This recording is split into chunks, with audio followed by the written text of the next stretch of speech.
The countdown has begun. Come on, it's time for fun. It's time to pick your favorites and decide what is shit. Are you ready for this? It's the tier list. Come on, let's go. It's time for the tier list show.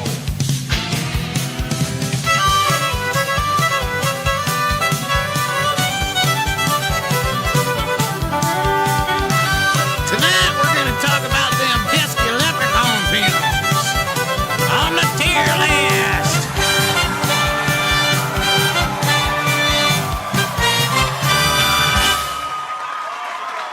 Welcome, everybody, once again to the tier list show, or the shit list, whatever you want to call it. I have Greg of Fanzine with me so far. How you doing, Greg? I'm doing good this night, evening, day, whatever time it is. I'm just glad to be here. Congo Kids Club's Lucky Charm is ready. I'm glad to hear it. We got Walter Tomaszewski in the house. I saw Six in the chat. How you doing, Six? There she is.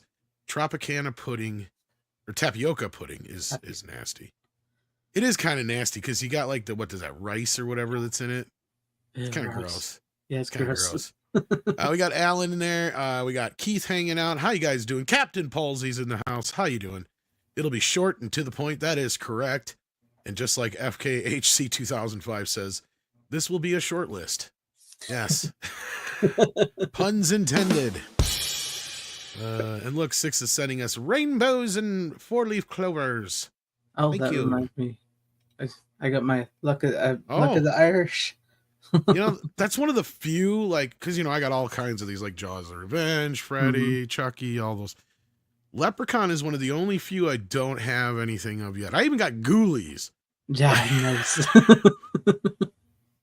So you're hearing that, Fright Rags? Let's get us some Leprechaun shirts. If they Yes. did have them, I missed them. So Yeah, what is up with that? I mean, like, he's one of the more popular horror icons. What's the deal, man? It's like Jerry Seinfeld. What is the deal? yeah, no, we're not going to do any little person jokes throughout the show. But we're not sure if anybody else is going to show up or not. Of course, this is kind of a niche franchise. I'm not surprised a lot of our typical panelists are like, I ain't never seen these things. But, you know, Greg and I are big horror fans. Snow wanted to be here, but he had other obligations he had to attend to. But we'll see if anybody else does sneak in here. But everybody I did hear from said, yeah, I don't know. Haven't seen him. I gave him a week to watch him. Well, at least I've seen them and grew up on them, and so I can talk to you with them. And much like you, we own them. So, oh Lord, yes, oh Lord, for real, for really, real. this guy here, So he can make your show, but not mine. Physical I just media stopped work reunion. a little bit ago, so yes. Oh yeah. Oh Lord, what is going on with your mic? Leprechaun. That's my jam, man. Okay, are you coming through the right mic? I think so. You were sounding funky there, but now you're sounding okay. How you doing, Okay. Rookie Critic? Doing For good, those man. who Just don't got know. off work. I saw you're doing a Leprechaun tier list. I was like, oh man, that'd be cool if I was on that. But then you sent a link to our chat, and I'm like, oh, okay, I'm gonna come in. Let's go. Well, like I say, it's kind of a niche franchise, so we need people who have actually seen them all. This is going to be a Leprechaun jam. That's right. Yeah. So let's get this on because, you know, tomorrow is actually St. Patrick's Day. Mm-hmm. Oh, yeah. Most people are celebrating it this weekend. That So makes sense. Yeah, pint of Guinness. yeah, so let's not waste too much time here. I kind of mixed the movies up to make it interesting. So we're not talking about them in like a direct order because then it would kind of get really boring, right? We go from like the best to the worst easily Yeah. in most Yeah. cases. So hopefully I mix these up enough to where it's kind of an interesting conversation. So to kick it off, we got Leprechaun 4 to start things off. And yes, to answer everybody's questions, it is the one in space. And I actually have little banners here. Six helped me with that last week, but I got them here. So Leprechaun 4 in space. In space. And it is called that as far as I know too, yeah. Yeah.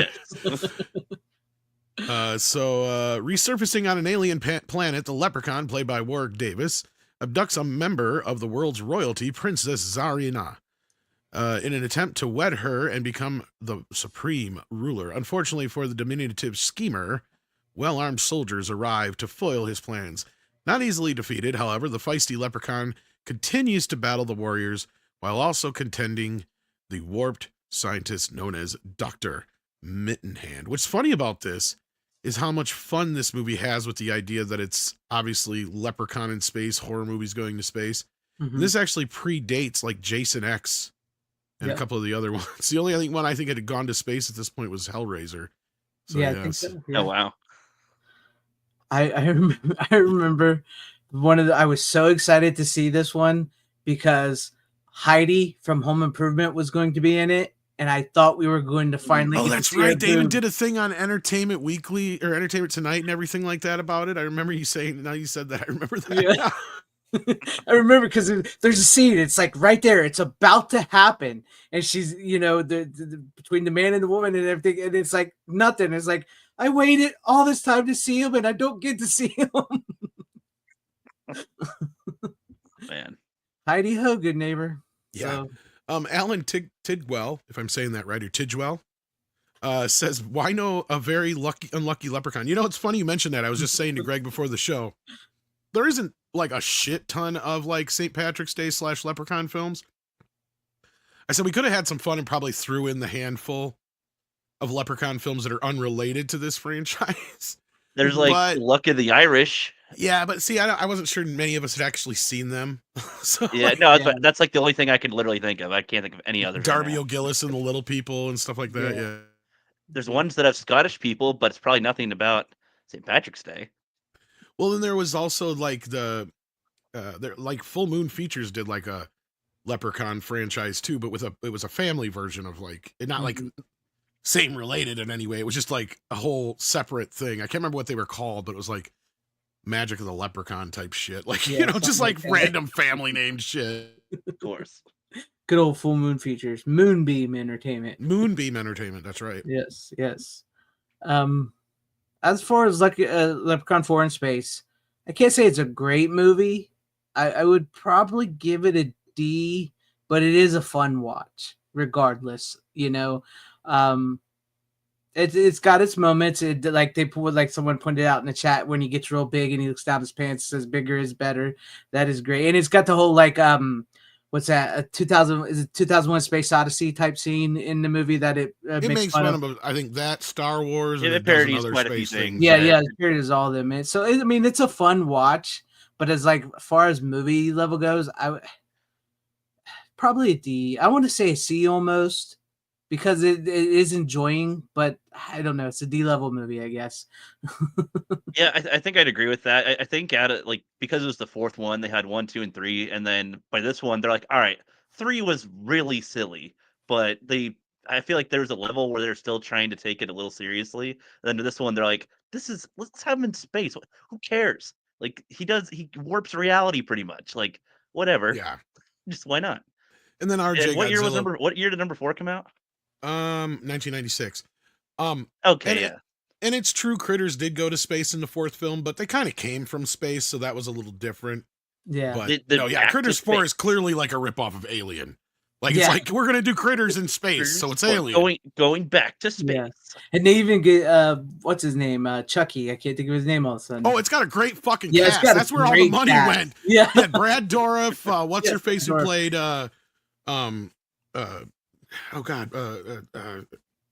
I know who you're talking about, because she's in the movie too. she was just in Black Panther and shit, and she was bitching Yeah. about not getting an Oscar. Yeah, I know who you're talking about. I just forgot her damn name. Is it how she got her groove back? Stella got Yeah. her groove back. Yeah, I can't think of her name either. But she's Angela Bassett. I was like, it's something with an A. I couldn't remember. Yeah. what it she's was. great in the movie too. Yeah. Oh man. Yeah, no, and I think God, who else is in that? Because that there was somebody else in that. Not that this is a Critters tier list, but Yeah, I know. We'll have to do that one day. but no, there was a few people in that cast that I was like, yeah, it's Terrence Mann comes back, Mhm, of course, and Keith Hopper. mhm. The one guy wasn't who I thought it was, but yeah, I was like, isn't that one dude in that too? But it's not the guy I was thinking was.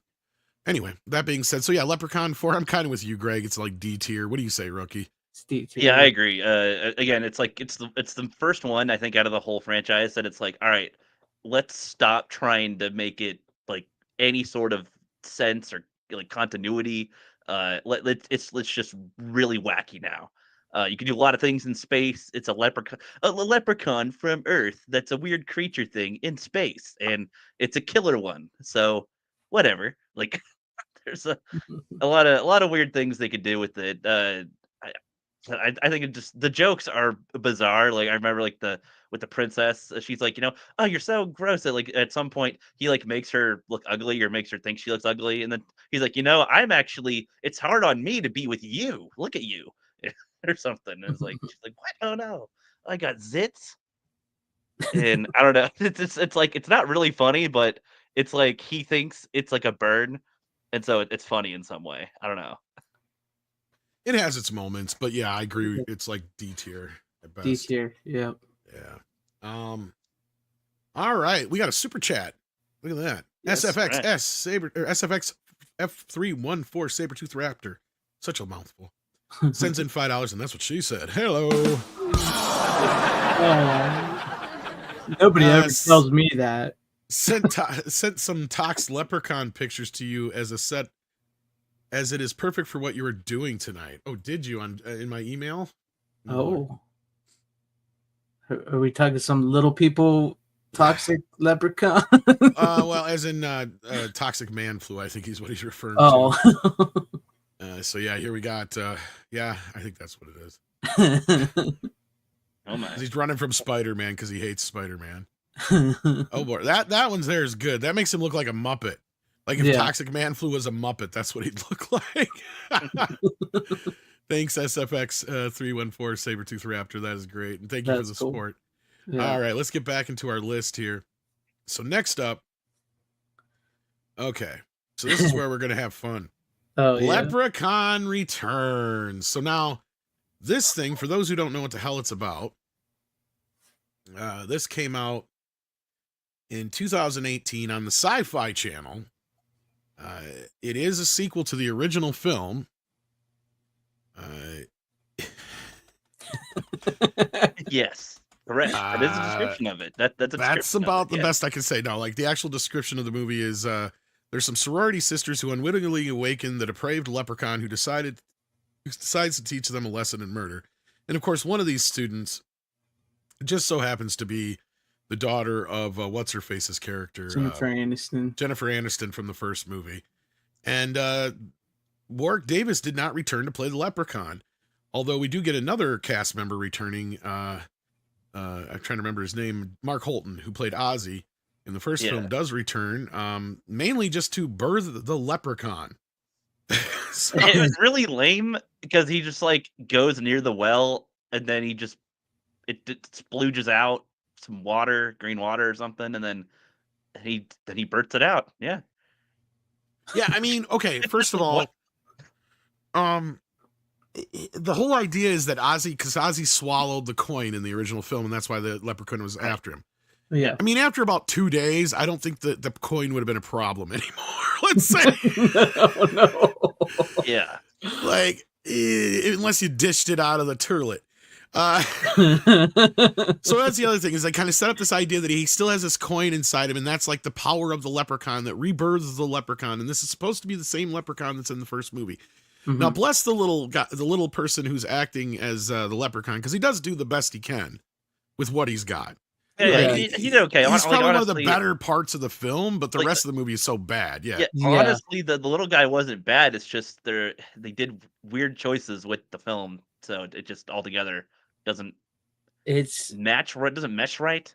It's such a horrible movie. I watched it for the very first time yesterday or the day before, because I've seen all the Leprechaun movies up until this one. Yeah, you watched it to prep for this, right? Yeah, prep for this, right? Okay.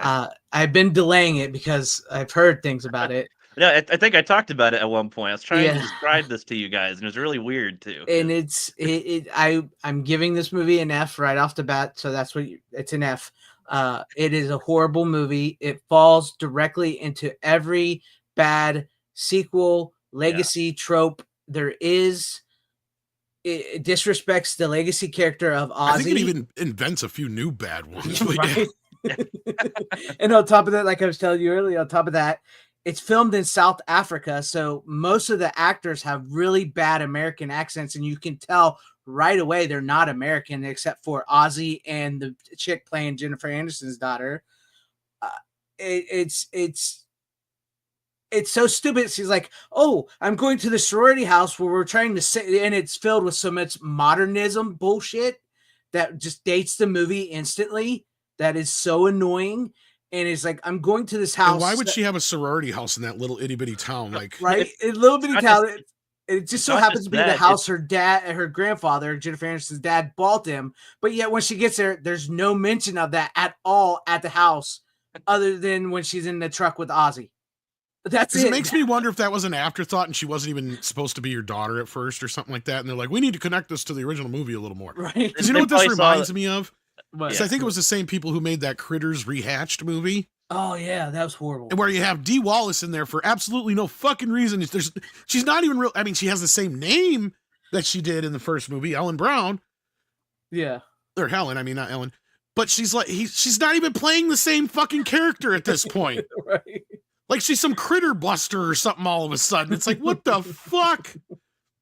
It's like, horrible. if anybody would be, it'd be her kid. Yeah, you know, maybe, but anyway, that being said.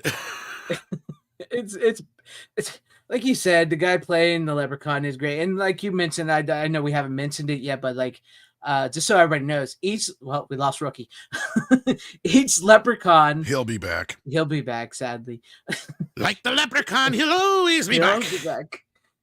Even though Warwick David plays the Leprechaun in everyone except Origins and Returns, he's playing a different Leprechaun in every movie. It's not the same Leprechaun from the first movie. This is the first time where it's supposed to be the same Leprechaun from the first movie, which in general is an actual good idea, because like after you've had like Leprechaun 1, 2, 3, 4 and Hood and all that, you go, well, let's go back and see what happened to that first Leprechaun. And then the way it's executed is just wow. You could have done another thing too here, which kind of feeds into the same thing, especially since you have a different actor. What it should have been is like another Leprechaun from the same clan coming to look for him. That would have worked. Because they haven't heard from him in so long. Exactly. Or something like that. Yeah. Yes. Well, if any, sorry, my mic was being stupid, so I didn't hear anything you said, Tom, for the last minute or so, and then fan scene. But like, aren't they trying to like do some type of green activist thing? They're like trying to do something for the environment. Yeah, they're trying to save the environment with this, which I think is actually a play on Aniston's character in the first film more so, if you remember, because she was all like Earth first shit. And then that painter dude's like, well, how do you think they made your shoes?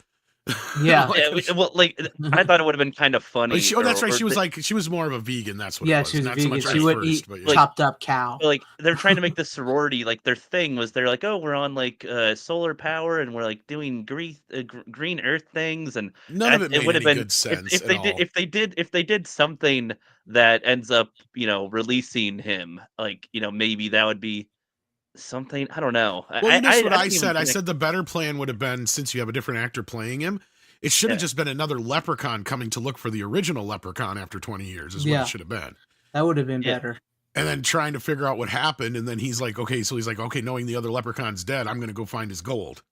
Right? Like a basic Leprechaun. It's my gold now. It's my gold now. Yeah. My gold now. It just, and he counts it and realizes there's one missing, and then you start over again, just like the original film. Yeah. Yes. Isn't there literally a ghost in this one? Ozzy. We didn't even get to that yet. Yeah, you get the ghost of Ozzy, like in Scream, guiding fucking I didn't know if Jennifer Aniston's daughter. He can't talk. That's the other thing too. He can't talk.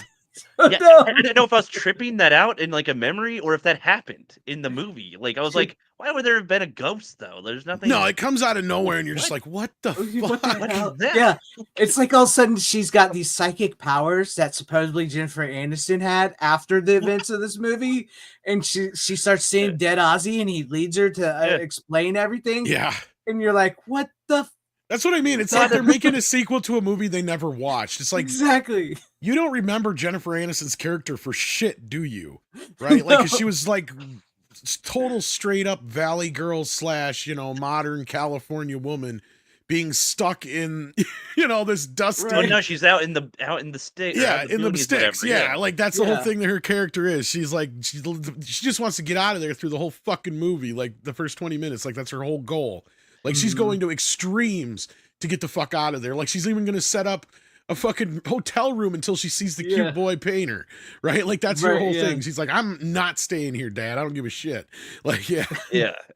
And that's where like this also movie falls into the modern bullcrap problems is too, because in that movie, he's like the painter guy, which I know we're not on part 1 yet, but like he's like a manly dude. He's like, dude, he would be the hero of the movie, and he makes fun of her about being the woman and sweeping and all that. And then it gets to the point where she does sort of have to man up in the first movie because he gets hurt, not because he can't, not because he's not a man, but Yeah, because he gets hurt. she and the kid are the ones who end up taking out the leprechaun, Yeah, basically. and in this movie, the dudes are it plays into the whole modern, the dudes are freaking completely stupid, and these are the smartest sorority girls in existence of ever, especially the final two. They're the smartest of smart. They know the equations, how to do the solar powers, how to fix the electricity and all that. No doubt about this was made in the height of woke. You're absolutely correct. Exactly. Yes. Which is annoying, especially because the Leprechaun has been like, he's a trickster character. He's a sneaky character. He has his motives. He has his tricks and lies that he'll do with you, and he has fun doing it a little. So I don't know when they can just like f around with him. It's just kind of like, what's going on here? I don't know. It was a lot of stuff just so weird. It's like, why? No. It's just it reminds me of like Jurassic World when they're like, we can do let's just skip those other movies. Remember the first one was cool? We're respecting it by being cool, huh? And like Tremors sequels, the like the later ones that are like, oh yeah, we're Val's daughter. We're great. Yeah, nice. Well, now it's funny you mentioned Tremors because the same people that were behind this and that Critters Rehatched, they're the ones that did that Kevin Bacon Tremors movie. Oh, the really? one that never got to see. The one that never got released. Yeah. Oh, well, maybe it was for the best. That's what I was trying to say to people. I was like, gosh. Yeah, I know the trailers look like it might be something interesting. And I'm sure if you go back and look at the trailer for this and even Critters Rehatched, they probably look interesting. But then once you get into the films, it's like they're movies made by people who never even watched the original films. Mm-hmm. And that probably makes more sense is that it was probably some group down in like South Africa or whatever, like you said, Greg, that made all these movies. Because I think now that you mentioned it, I think Critters Rehatched was shot down there too. Mm-hmm. And the other one that they never got to make yet, and I think that's because there's been some push and pull with the rights, was the fucking Killer Clowns from Outer Space was the next one we were supposed to get out of them. Oh God, I'm glad they didn't do that one. So far, that just hasn't surfaced, and I thought I had heard rumors that like the Kyoto brothers were trying to get the rights back or something, because they're just, I think, on the cusp of the 35-year deal now. Yeah, I heard they were. Because it was like somebody, because before Amazon, or I think it was either Amazon or before Amazon bought MGM. I think it would have been before they sold the rights, just the licensed the rights, I should say, not sold, licensed the rights to Sci-Fi along with these other companies that did this, like Lionsgate did this one, and New Line did Critters and stuff like that, deal with them. And it's really what they did, and it kind of goes back. I don't know if you remember. They did the Puppet Master versus Demonic Toys movie back then too. That's what this kind of reminds me of, is that same kind of quality and attention to detail, right? And I mean lack of. Yeah. It was. I want my hour and a half back after watching it. It's one of those things that I don't know. We've talked about the Leprechaun movies a lot on the Physical Media Show, and there's so many fun things you can kind of do with the concept of a killer leprechaun, and especially the Warwick Davis type of leprechaun. I don't know. And when they try to do like I'm okay with like a later reboot trying to simplify itself after so many sequels to like return to roots, one might say, but like they never do it right. I don't get it. I don't get how people, if they watched it, think it's pretty good, right? People will love this. What's the point? I don't know, man. Yeah. I mean, Leprechaun is already in like the B or C tier levels of the horror slasher genre, right? And then the only I think just the first 2 or 3 were the only ones released in theaters. I think it was just the first 2, and the second one was barely. Yeah, so it's like it's barely on the list of the things, but the first couple can like I think qualify as you're a contender, sure. But then like this one is one of those waste of times that I just don't. I'd recommend number 4. Watch number 4 for fun. You want to have a good time. There's nothing it gets worse than this. Actually, there's something that makes me angry in that film. Compared to as bad as this movie was, and I don't think anybody argued about it not being in the F category. Even though there is not another category. We went lower than F? No, and I don't do an S tier either. I don't know. I don't care about that shit. It's A, B, C, D, E, F. Can Or we have like A, B, C, D, nuclear F. bottom tier or something? No. That's just All right. really Well, bad. next up you have just as bad, I'd say, Oh, yeah. Leprechaun Origins. All I right. saw So this one. I think this is the only one I haven't seen. I'm like, I don't. now the weird thing even- about this is it's so unrelated to the original that you could almost just like, you're almost just like, why is it even in the same Mhm. they could have just called it Leprechaun and it just been a different kind of take on what this whole concept of, because in the movie it's not even a fucking leprechaun. No. Let's be real. This movie, talk about what we were talking about before. Like, this movie feels like it was just meant to be like some like monster, like some Irish or something or other fucking Hmm. Reverse myth. folktale thing. I Yeah, mean, folk tale about some monster, like, you know, like, what is it, Chapacupra or whatever this down Yeah, in Mexico. Chupacabra. Chupacabra, Bigfoot, Chupacabra, yeah. whatever. Yeah. Loch Ness. Yeah, kind of like that. And then they're like, you know what? Let's slap the Leprechaun name on this. That's what it feels like, because it has zero really to do with the original Leprechaun movie, other than what? I think they use 4-leaf clovers, I think, at the end. Yeah, I think they do. I think Wow. they I have do. not seen this in so long. It is so bad. Yeah. It looks like trash. It's a gold- WWE produced film. Is his gold coin? Is his gold a factor? I think so. Yeah, But I it's think just gold is he's a factor. monster. He's not even like a person, which is funny because they credit Hornswoggle as playing the Leprechaun, Right? They cast like a WWE wrestler Hornswoggle. but it literally looks like Extro. Now, have you guys ever seen that fucking movie? Like, if you know what it is? Yeah. Yeah. It's a guy in a fucking alien suit walking on his hands and knees backwards in the crab, right? Anybody That's could what have this thing played fucking that. looks like. And I'm like going, there's no way Hornswoggle's in that fucking costume even. Like, they just slapped his name on it. Because Right. actually, I would have rather seen him play trying to do like the Warwick Davis routine. I Mhm. think it'd have been endlessly more entertaining than what we actually got. Oh yeah, guaranteed. No. Especially because he wouldn't have been able to do the Irish accent, so you could have just been laughing at that the whole time because he's not Irish, so or European anyway. He's American, so I've it's never heard horrible. anybody talk about this film before, and I haven't seen it. I think I have it now if it was part of the Walmart set that I bought. It is in but there, yes. It's the only one I haven't seen yet, and it Okay, sounds like so I'm not missing much. Here's so the far. actual. This is like the quick synopsis. While backpacking through Ireland, two couples discover that one of the country's most famous legends is terrifyingly real. That's it. And it I was wouldn't even directed think by. Leprechaun at all. What are you talking about? I'd be like, what is Bigfoot gonna show up? Is something else? Like I don't know, some other creature. So other things come to mind way before a leprechaun. And what's funny is the guy who directed it is directing the upcoming Final Destination movie, I think. Oh really? Yeah. That's gonna be great then, probably. You know. Yeah. But then again, those movies are kind of weird anyway. So I don't know. Yeah.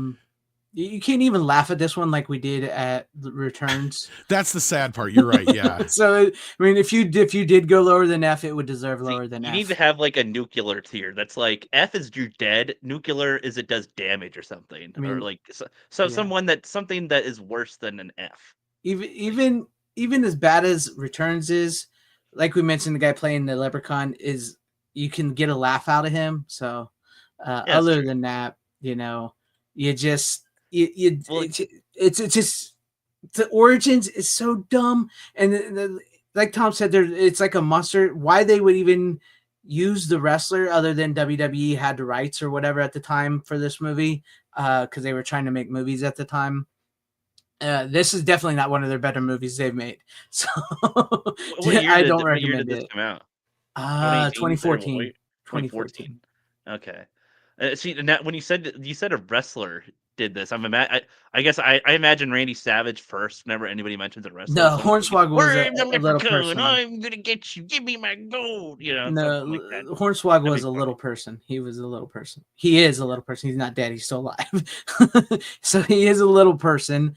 And that's Right. the thing is like they literally cast him and put his name in there, and anybody literally could have played the part. He doesn't speak. He's not a leprechaun. He's like this monster, and it's There's just, no like trickster. There's no personality there's to no him. there's nothing. No, It's just a monster. He doesn't say a word in the movie. as far as I Because remember. I feel like the trickster aspect of the Leprechaun is kind of what makes it a unique little monster. It's very small and it's got magical powers, but it's kind of even though the rules are usually vague, it has some form of like system to it or like the way that it works and like he has and like with when people have things he wants, he can't always just take it. He has to sometimes convince them or trick them. Mhm. So that's always what kind of makes it interesting how people respond to it as we get to some of the other movies. But yes, it sounds like it fits on the bottom here. Yeah, Quite. it's on the Is bottom. there even any funny deaths? Like any like I funny deaths? much like Tom, it's been a while since I've seen it. It's not one I would ever revisit. I would revisit Returns before I would revisit Like Origins. yeah, So like at least in Returns, like it has the kind of thing where like stupid people get killed, and so it's kind of like there you go.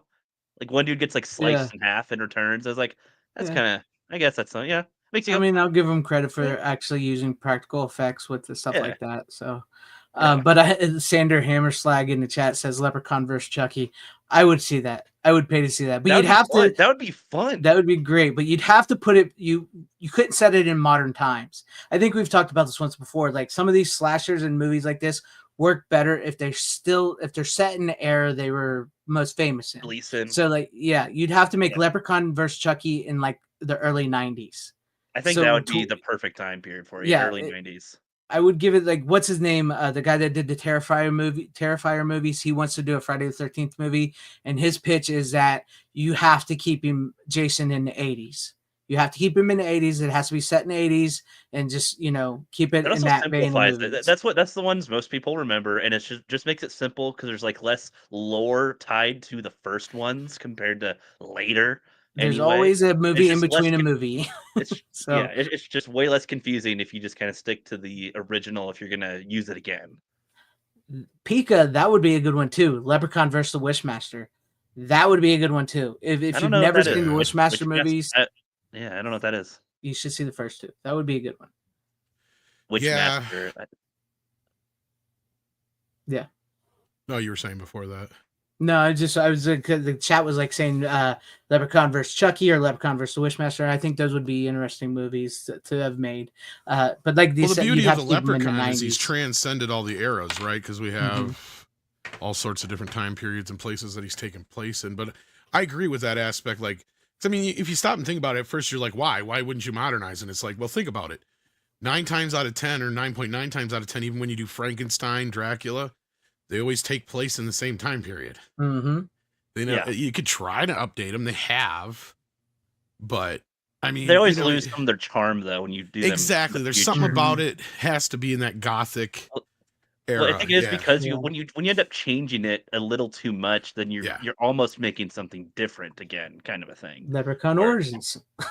Yeah, you're Which taking takes us back full circle. Yeah. you're taking pieces away from the whole to make something different, and then it's like, well, you just made something different then at that point. But no, Leprechaun Origins shouldn't even exist. Nope. Let's get on to double check. We had some super chats here in the meantime. Yes. We have Jason Webster firing in $5 Australian dues to say the 18th Asian Film Awards, Exuma 2, Twilight Warriors, Walled In 2, Santosh 2, and Stranger Eyes 2, all we imagine as light. India won Best Film. So I'm assuming those are all the winners, or those were the nominees, and then the last one won. I'm not 100% sure what you mean there by that one, but there you go, folks, for fans of that. And then Jason Webster fires in another 5. Thank you for that, Jason. Says, I'm very happy Tang Wai, I think I said that right, Decision to Leave was awarded the Excellence in Asian Cinema Award. She is a great actress. Tang Wai. It sounds sexy. What tastes my tang? Why? Why? 6 is in the house, sending 10 and saying, I wish I could have joined you. Can't wait for next week. That's right. And she sent some donuts as a little tease for what we're going to talk about next week. So stay tuned, kids. Yeah, we'll talk about something Do you have a tier list for donuts? Well, it's a hint at what the film series we're going to discuss is going to be. But I will reveal that at the end of the show. So let's get into fan favorite. Even this is Warwick Davis's favorite of the sequels, and my personal favorite of the sequels, Leprechaun 3. So I mean, I guess I'm burying the lead there when I say this is probably the only B tier of the series, in my opinion. Maybe two of them are B tier, but this is definitely a B tier in my opinion. And it really plays into so many aspects of the Leprechaun. Mhm. And it's first of all, you got the Leprechaun in Las Vegas right there. Perfect. He really utilizes his whole trickery thing. I know, Rook, you were talking about that just before. Kind of like, you know, where he plays into like messing with your mind and stuff like that. Lots of that here. He also seems like he doesn't want to kill every single person he comes across until the end of their conversation. He's like, Well, not just that, it okay. has to do with whether or not they're getting in the way of him getting his gold. Right. Yeah. And then you also have the other aspect, not to spoil too much, because you have basically the origin of a good leprechaun at the same time going on in the midst of the film. So the basic outline of the film is: one night in Las Vegas, a pawn shop owner purchases a statue of a leprechaun from a mysterious stranger. He ignores the stranger's warning to never remove the statue's golden medallion and takes it for himself. Instantly, the statue transforms into a murderous leprechaun who vows to kill anyone who takes his gold. Me gold! Scott me gold. McCoy, who unwittingly took Wrong. it. Isn't it specifically a shilling in this? Or Shilling. A shilling? Like, Well, that's a piece of gold. Scott McCoy, who unwittingly took a gold coin from the pawn shop, and Tammy's Scott's new friend are the first on the list. Now, here's what's funny is like Scott's girlfriend in this movie, played by like what was her name? Like I can't remember who it was, but like she seems like she's like 10, 15 years older than the main guy. Yeah. And then you had Carolina Williams in here and some other great supporting cast. No, this is a fun one. It doesn't take itself too seriously. It does kind of start to feel a bit cheaper than the rest. I will say that. You could tell it's very kind of bottled in. They clearly shot it on sets, and they shot, I think. I feel like compared to the other two, they tried to. This is like their first time trying to expand a little bit in the craziness effect. Yeah. Of what his magic can do, especially with the shilling specifically. I like to say shilling in this one because it differentiates it a little bit from his typical gold coin. Because in this one, well, he's clearly a different leprechaun. Doesn't this coin give the person who has it like an ability to like grant their own wish or something? Yes. So like if you get a coin, each coin is a wish. That's kind of the catch. And yeah, so like in this version, and this is where I love, because each one of the films, like you guys were saying, he does play a different version of the leprechaun.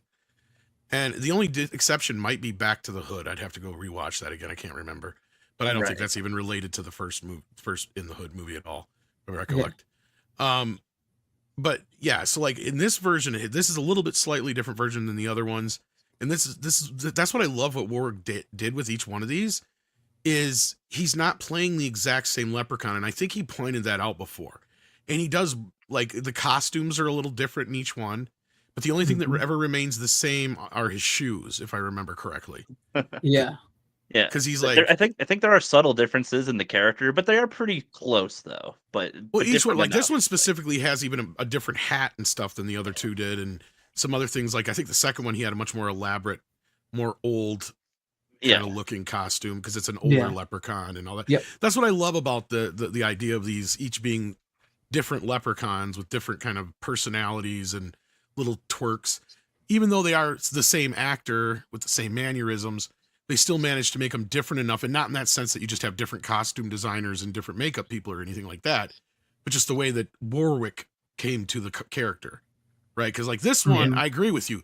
This one's a little bit more lighthearted, but the thing with him is once you get in the way of his gold, that's when he's going to fuck with you. Yep. Right, because otherwise he could care less. Like, no, I agree. Well, I feel like, and if he gets insulted or something, then he's like, yes, I don't like. He's got his own little quirks. Like each one, like the first one, his thing was shoes. Yep. Right. Like, you know, yeah. Pretty good. And then I love in like, speaking of which, is like the scene with Carolyn Williams, the biggest famous scene where he blows her up with her lips and her boobs and her butt and everything. It's just like, that isn't a great scene because he's using against her what she wanted and everything. So this is a great scene. Kind of like the Wishmaster bit. Yeah. Yes, kind of like the Wishmaster. So this Faustian thing. Yeah. So the third Leprechaun would be great against the Wishmaster.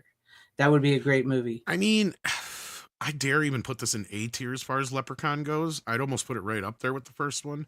But I'm going to leave it up to you guys. What do you say? I'll give it a B. I like this one. I give it a B. I think it Rook? fits pretty solidly as a B, but I think it could be argued either way for an A. I'd have to rewatch it again. Yeah.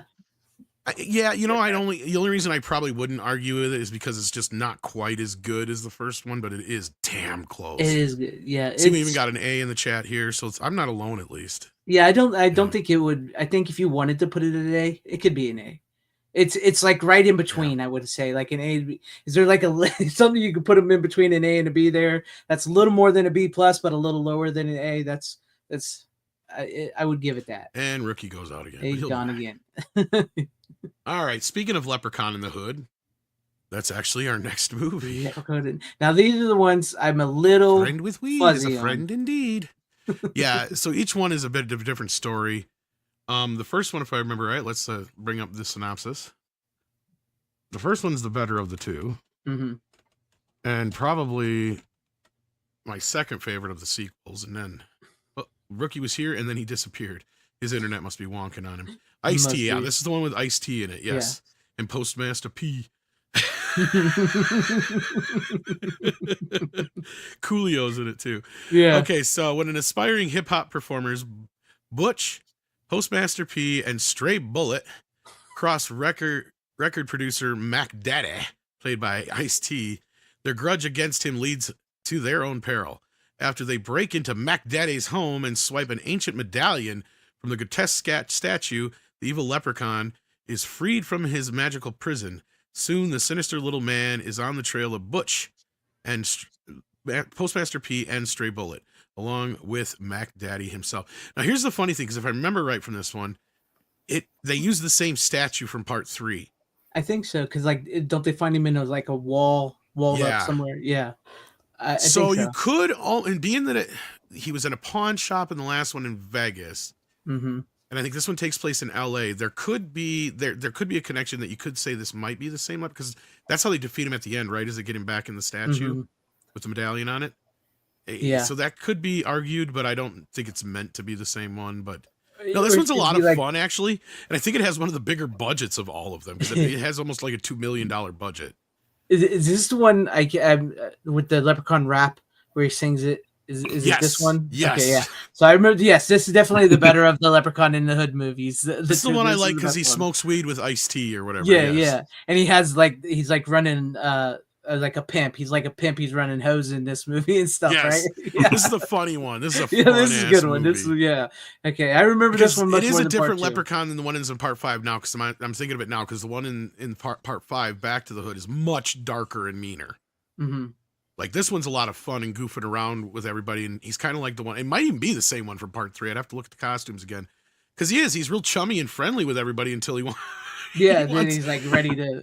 Yeah, but then in part 5, like the flute one that we'll get to next, like he's much more dark, and they even give him like a darker costume. Like he's got like a completely different costume and stuff. But it's been a while since I've watched that one as much. See, like 1, 3, and in the Hood are the 3 that I've seen the most. So I would give Leprechaun in the Hood this one. I'd give it a C. C or B? What do you say, Rook? How do I sound? Sound fine? You sound like you're coming through. Okay, yeah. I was having issues with my other mic, so I just unplugged it. Okay, yeah. You must be on a phone or something now, or something. I'm on my computer, just without the regular mic. Not a big deal. Okay, that's good. I actually don't remember enough of this one. I remember the rap part. I remember just some bits and bobs, but I remember enjoying it. What was playing, like, it was silly. It was more silly, but it was like fine. I don't remember hating it. Yeah. I think a C tier is fine. All right, let's go with C. C. I'll buy into that since we got nothing in there anyway. So let's go back to the Hood. Yeah. I can remember this one more. This one was with the flute, right? Yeah, this is the one I don't like as much. So this one I'm very fuzzy on. I do not remember most of this one, so I must have tuned it out when I was watching it. So to cash in on the whole Hood business, in 2003.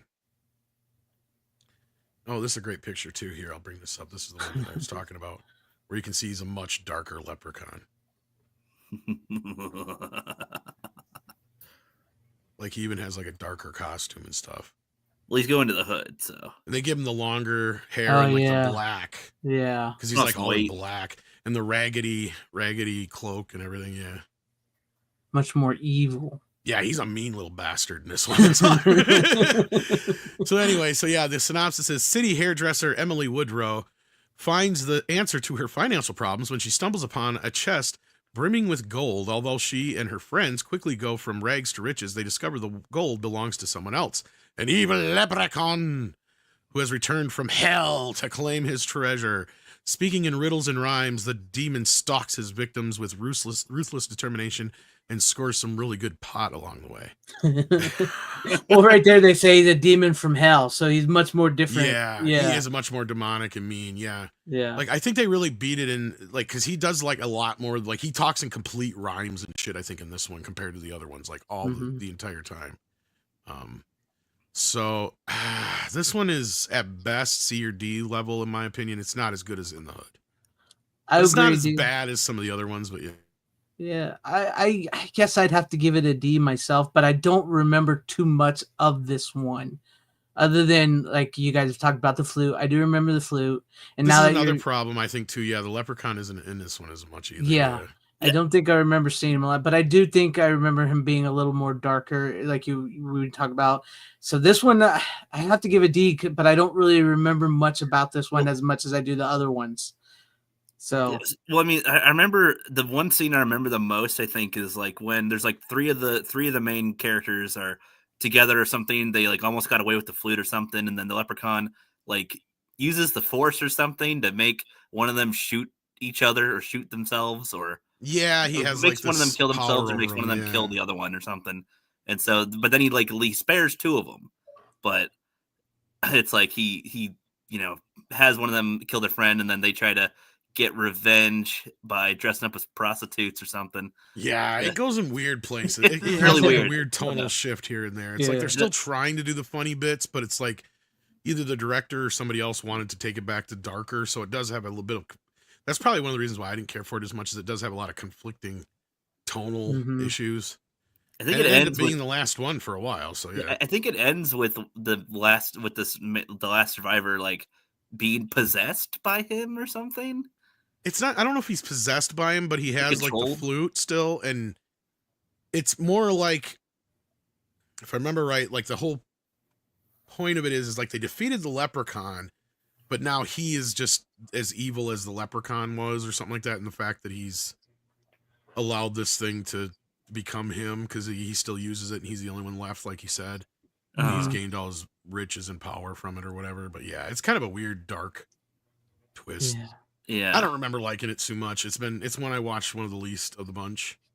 I mean, if you wanted to award this an F, I'd say go ahead. I don't know if I go that low. It does have. I do like how the leprechaun looks in it. There are some bits and pieces that I do remember liking, but then you got the bits and bobs like what Rook was just talking about, where they're doing the cross-dressing bit and all that stuff, and it really grinds to a halt in some spots. Yeah.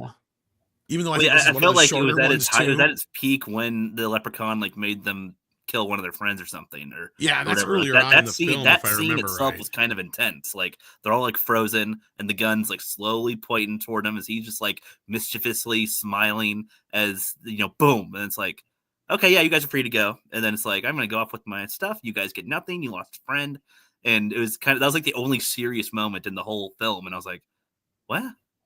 All right, that was an okay scene, and then we still had like 20 or 30 minutes of the rest of it.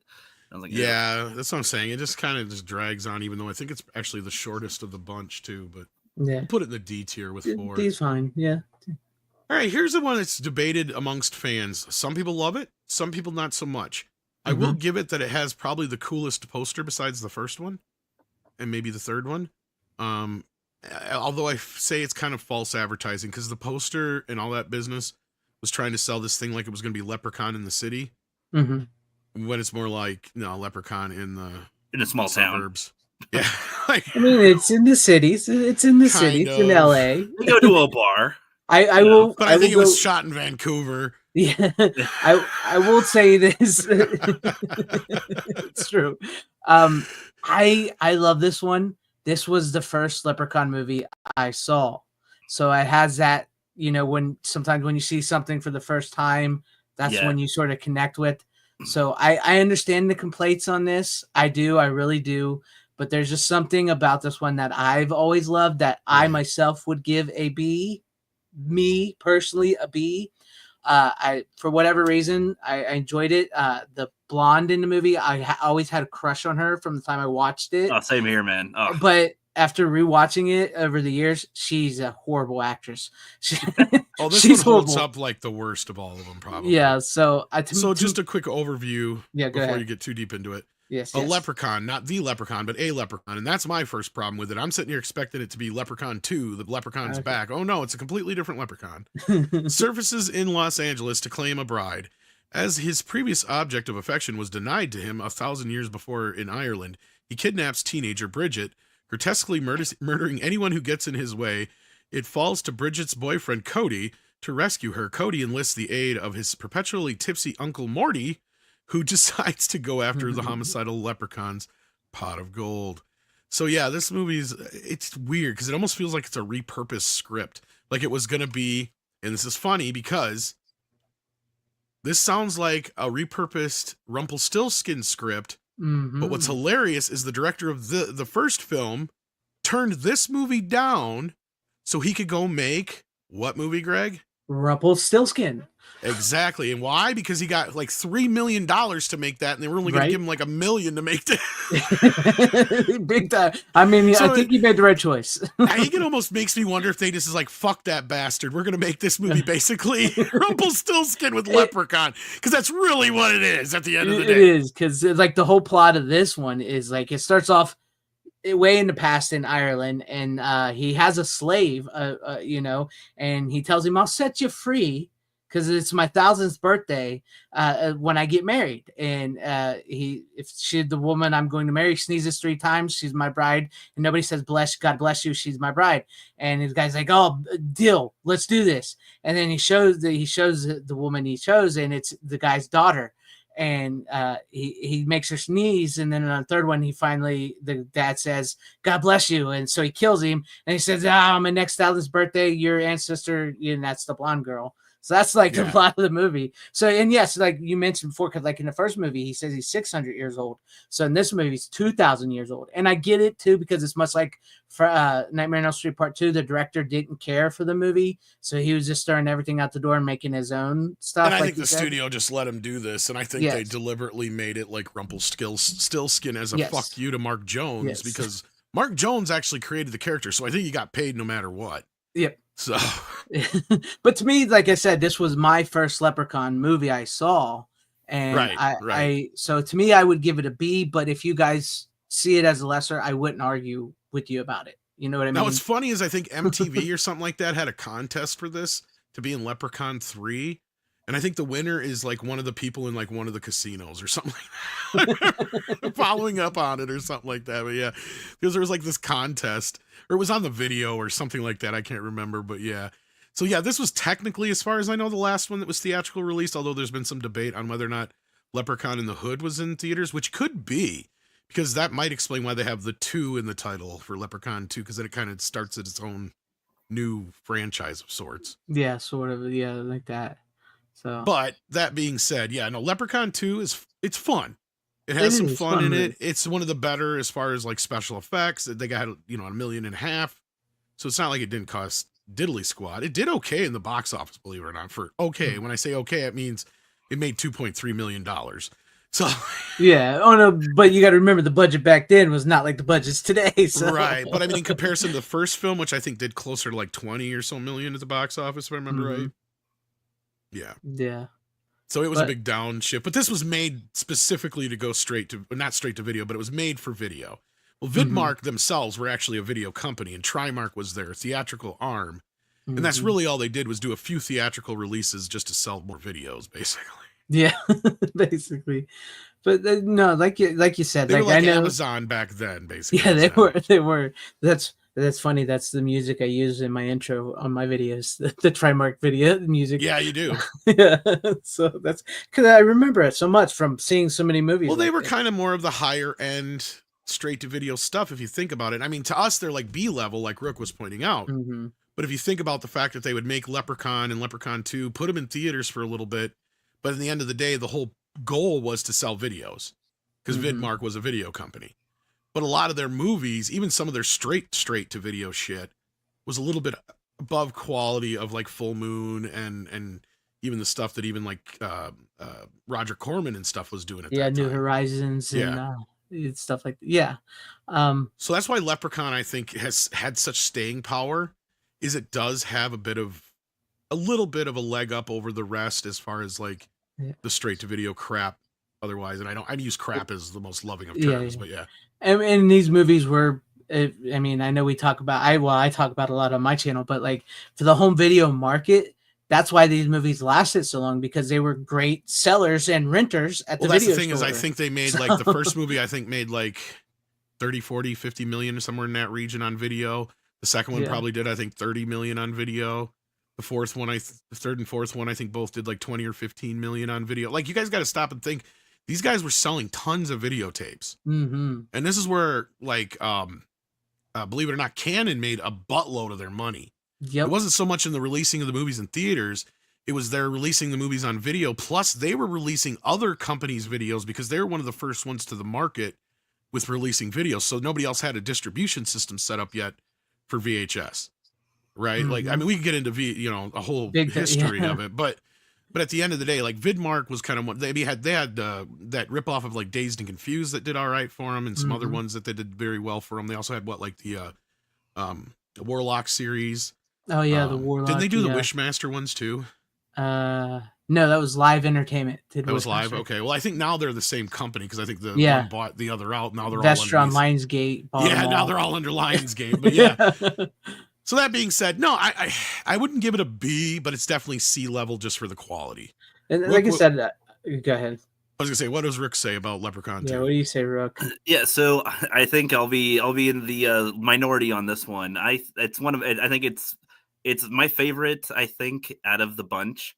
Watching these after watching the first one, and then it goes to a sequel I think it's good for a sequel on it, honestly, because like there's a lot of debate for this one. I understand because I mean like you have him as like this powerful creature. He's got like a slave person. Like you have the context of him from the first movie, and then you have this Leprechaun here that it doesn't copy the first one at all, and it does different stuff with it. His goal is to get a bride, and somebody ends up taking his coin, and so I like how he can't just kill the person who has the coin. He's got to do some type of trickery in order to get it, but he also has the girl that he's interested in, so they're kind of both battling each other to get what they want.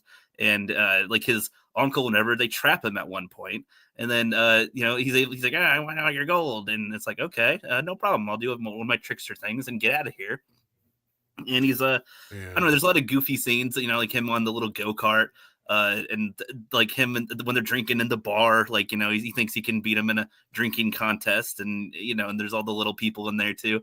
I don't know, this is like one of those, like, this is like a good St. Patrick's Day film as well, just in general. Out of the whole bunch, I do believe this one actually takes place on St. Patrick's Day. The first three are great St. Patrick's Day. You might be right. This is the only one that does actually take place. Yeah, I think this is the only one that does take place on St. Patrick's Day. So. Yeah.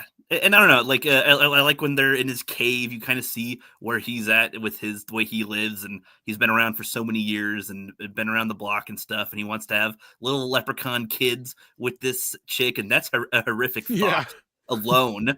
Like, oh my God. He's like, don't worry, we'll try to make you more beautiful for them, by getting rid of your nose and carving you up and stuff. And it's like, oh no. Yeah. He's got to he can't just take it from the kid. He's got to like try to get a skeleton to do it. He's got to try to trick him to giving it to him. He ends up like kissing the leprechaun on accident when he transforms into her.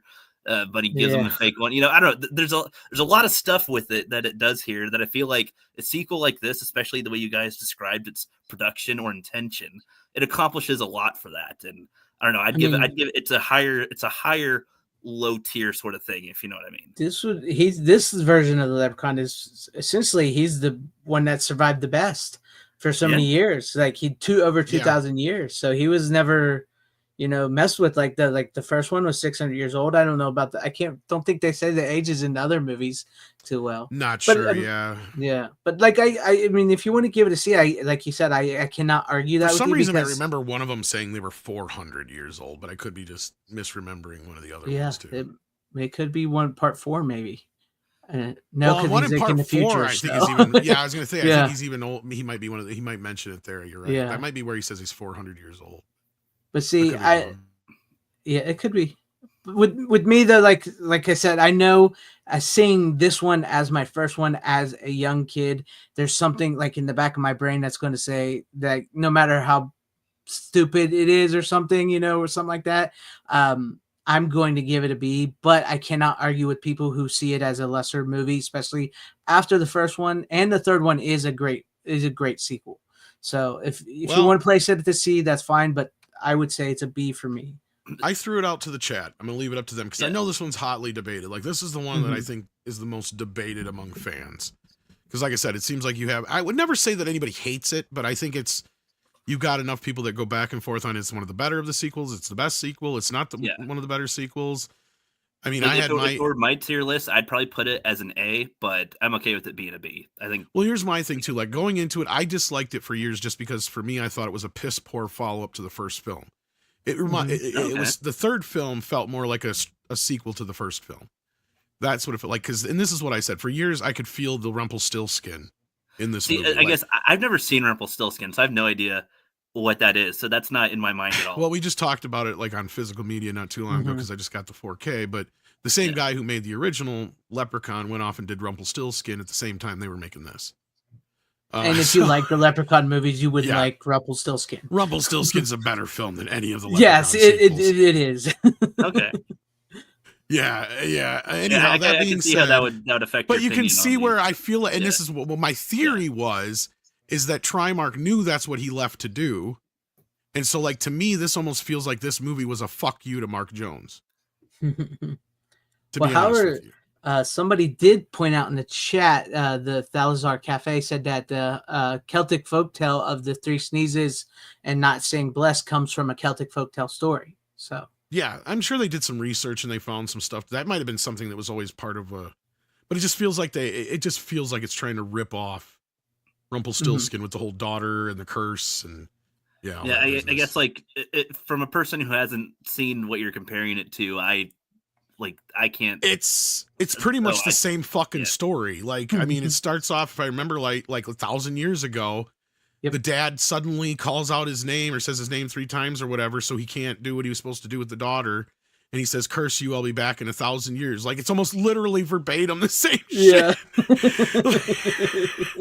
And then he comes back in the modern time and gets after her descendant. Yeah. And it's the only difference is you got like Rumpelstiltskin having a bunch of fun in the modern era. And that's kind of what this movie feels like it's missing. Is it's got some stuff in it, but it's like you could have had so much fun with just having the Leprechaun, which we do kind of have in Leprechaun 3 and in the Hood. I mean, I guess I would say that's kind of maybe how he is challenged in this film, because maybe doing the drinking contest and I don't know, like the boy and the uncle, like I feel like they're kind of the modern challenge to him, I guess. I mean, not really. I mean, they could have done better if that's what the point was supposed to be, which they didn't do that. I don't know. I feel like it accomplishes its goal fine, especially for time it came out, following up the first film and everything. Oh no, it's aged better with me personally, but I'm just saying, like at the time, I was thinking this when I was like 15, 14 or whatever years old. Yeah, no, I got you. Yeah, I can't. I agree. If this smells too weird. I'd probably feel the same way. I feel that way with some other movies sometimes, where I'm like, you're just what are you doing? Or you've left this for that. So yeah, I know what you mean. And to get us to our first film, which is the next one, because we'll let the audience decide. We've got a few people who voted already. Get in and vote, guys. We got 20-some votes, and I know there's over 100 of you on the YouTube side. And if you're on the X side, pop in on YouTube and vote. Yeah, I'm assuming it'll land at a B. I'm fine with it being a B. That's what it looks like. I'd personally put it as an A, but I'm good. But let's talk about the first Leprechaun movie and Mark Jones and how this thing came about, because his initial vision of Leprechaun. And this is where I also think there might have been some animosity between him and Trimark. The short version of this was the first original Leprechaun movies was meant to be more of a PG-13 comedy horror aimed more at like 13-year-olds, like directly for that market, right? Like the kind of kids that would love to go see Freddy but are too young. Right. But the Leprechaun would be Here's something your movie you can watch. Exactly. So if You you don't need watch your the parents movie, to what's rent this weird is knowing this, if you watch the movie now, you can see there's two different movies here. Because what happened was Trimark made him go back and shoot R-rated scenes. Yeah. So the original film was not meant to be as gory and grotesque, and the Leprechaun wasn't meant to be as mean, and that's why all of a sudden, like, the pogo scene stick feels a little out of place. Right. But then you put that up against, like, the go-kart scene, which feels like it belongs with the rest of the, you know what I mean? Yeah, like, there's yeah. this total shift between the few murder scenes that are in the movie that just come out of randomness almost.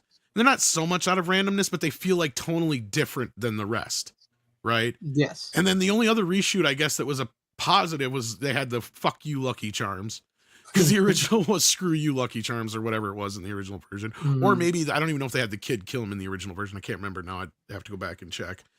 But like, yeah, so like they didn't have any F words in it. It was meant to be, and that's another reason why the main antagonist was a kid in a childlike character. Yeah, which you could tell, Yeah.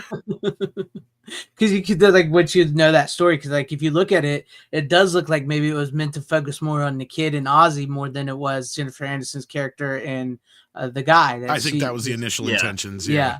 And then once you know that story and you see it now, you can tell there was much more emphasis on them two and telling the two to stop it and follow us and everything. And like, cause like even with the kid, you know, you feel like he was meant to have a bigger role in the movie. Well, they're the ones who actually set everything in motion. Cause otherwise Jennifer Aniston and what's his face, the other kid guy, the good looking guy, the painter, they're just sitting around yapping Nathan and painting. It's Ozzy and the kid who actually set everything in motion. They go and they find the fucking gold.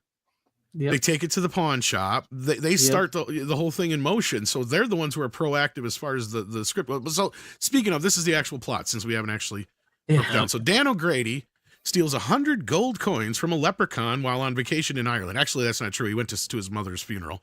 The leprechaun follows him home, but Dan locks the murderous midget in a crate. I can't believe they put midget in here.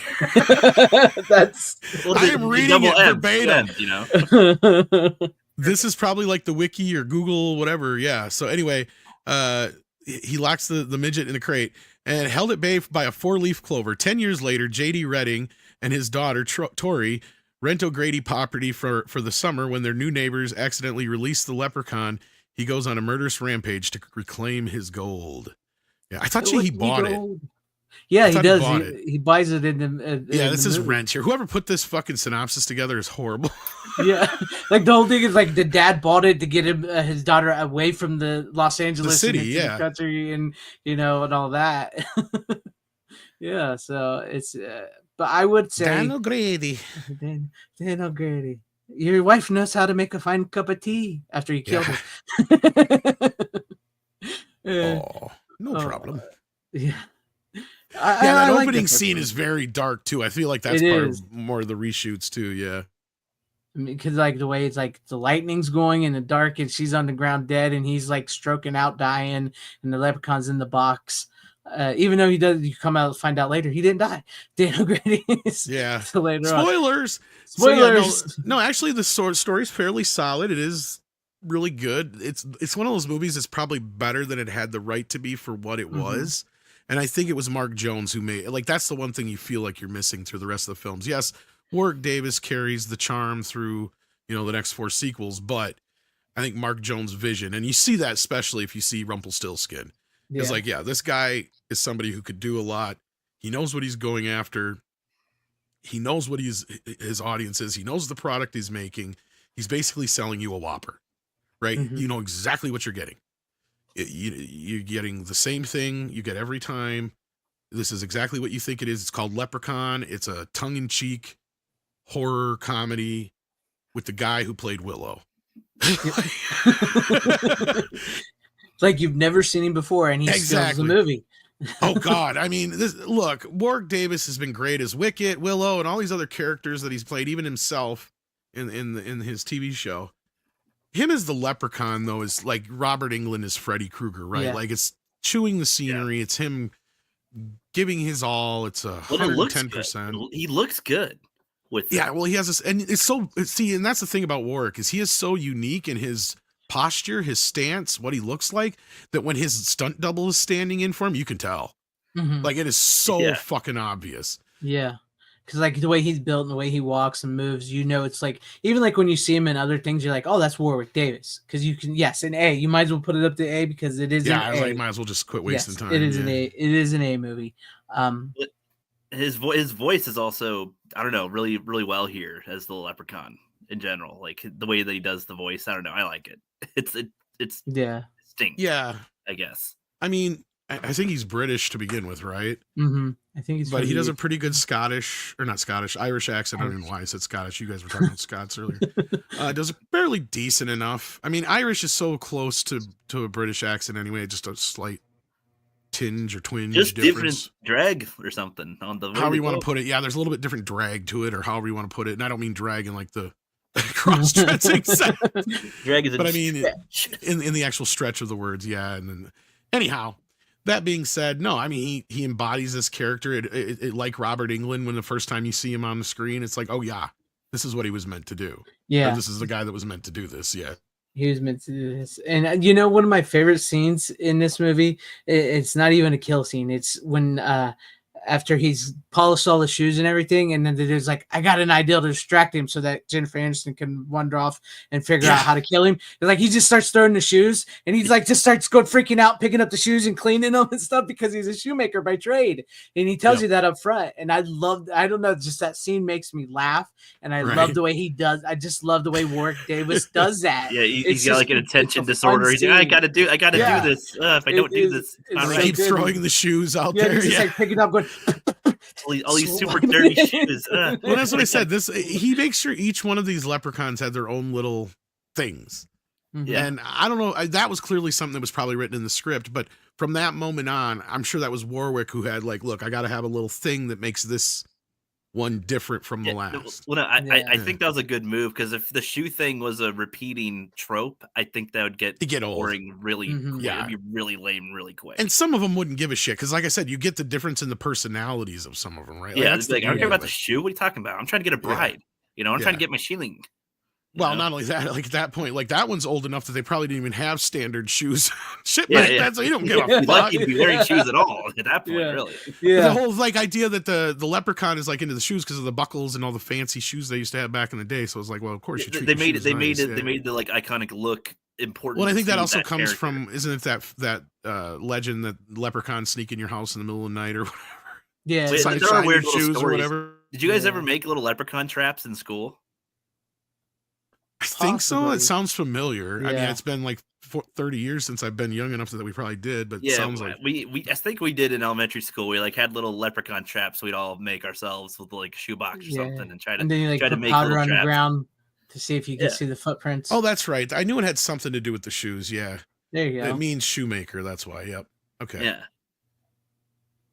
Yeah, but no, this one is a classic. I mean, yes, you do have Jennifer Aniston in this movie, and she's actually looked really good in this movie too.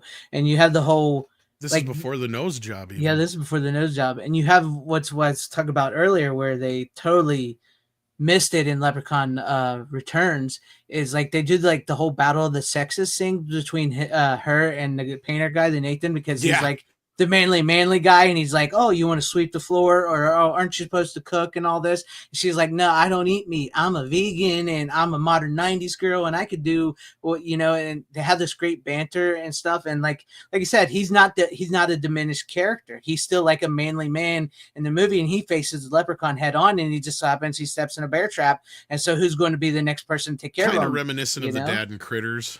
Yes, exactly. Right. So like the dad and Critters, and then the son and the daughter and the mom has to step up. So it's like plays very well in the battle of the sexes, and plus the kid stuff too, because like you mentioned earlier, so this movie's got something for everybody. It's got something, for the dudes who like the hot girl, or the dudes who want to see the manly man be the guy, and you kids who can relate to the kid who's always feeling left out and it's like do stuff. They make a dynamic team that works to watch compared to the Returns, where there's a bunch of stupid like college kids that we all hate they're the and wanna smartest die. sorority girls ever. Like, yeah, but with this team, you got this fat kind of dumb guy. You got this little kid who's, he's a kid. Kids are vulnerable, but they sometimes can be scrappy, whatever. You got the dude, like you said, who is the man's man and the woman's woman here, and then then he gets damaged. So they all kind of got to work together in ways to defeat this little mischievous. He's not even like exactly scary, but he can hurt you.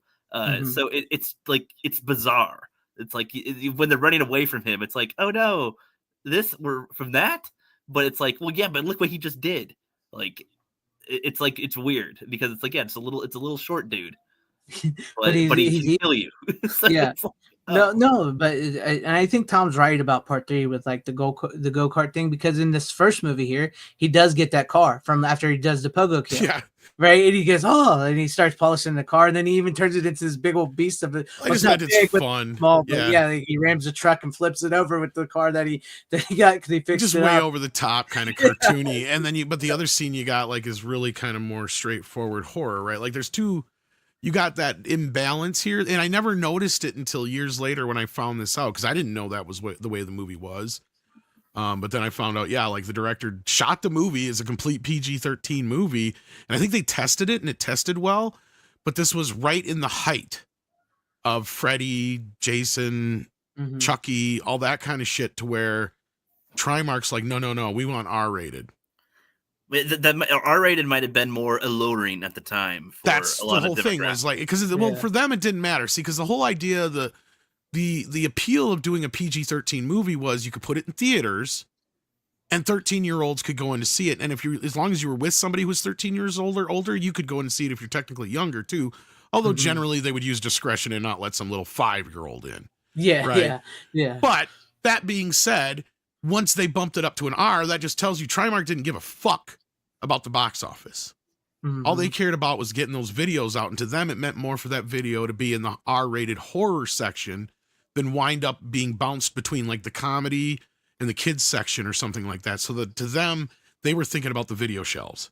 Yes. And thinking about the video sales. Because you guys got to also remember, back then, these weren't sell-through prices like you would buy like a Disney film on VHS. These movies would sell for 60, 70, 80 bucks a pop. Oh, wow.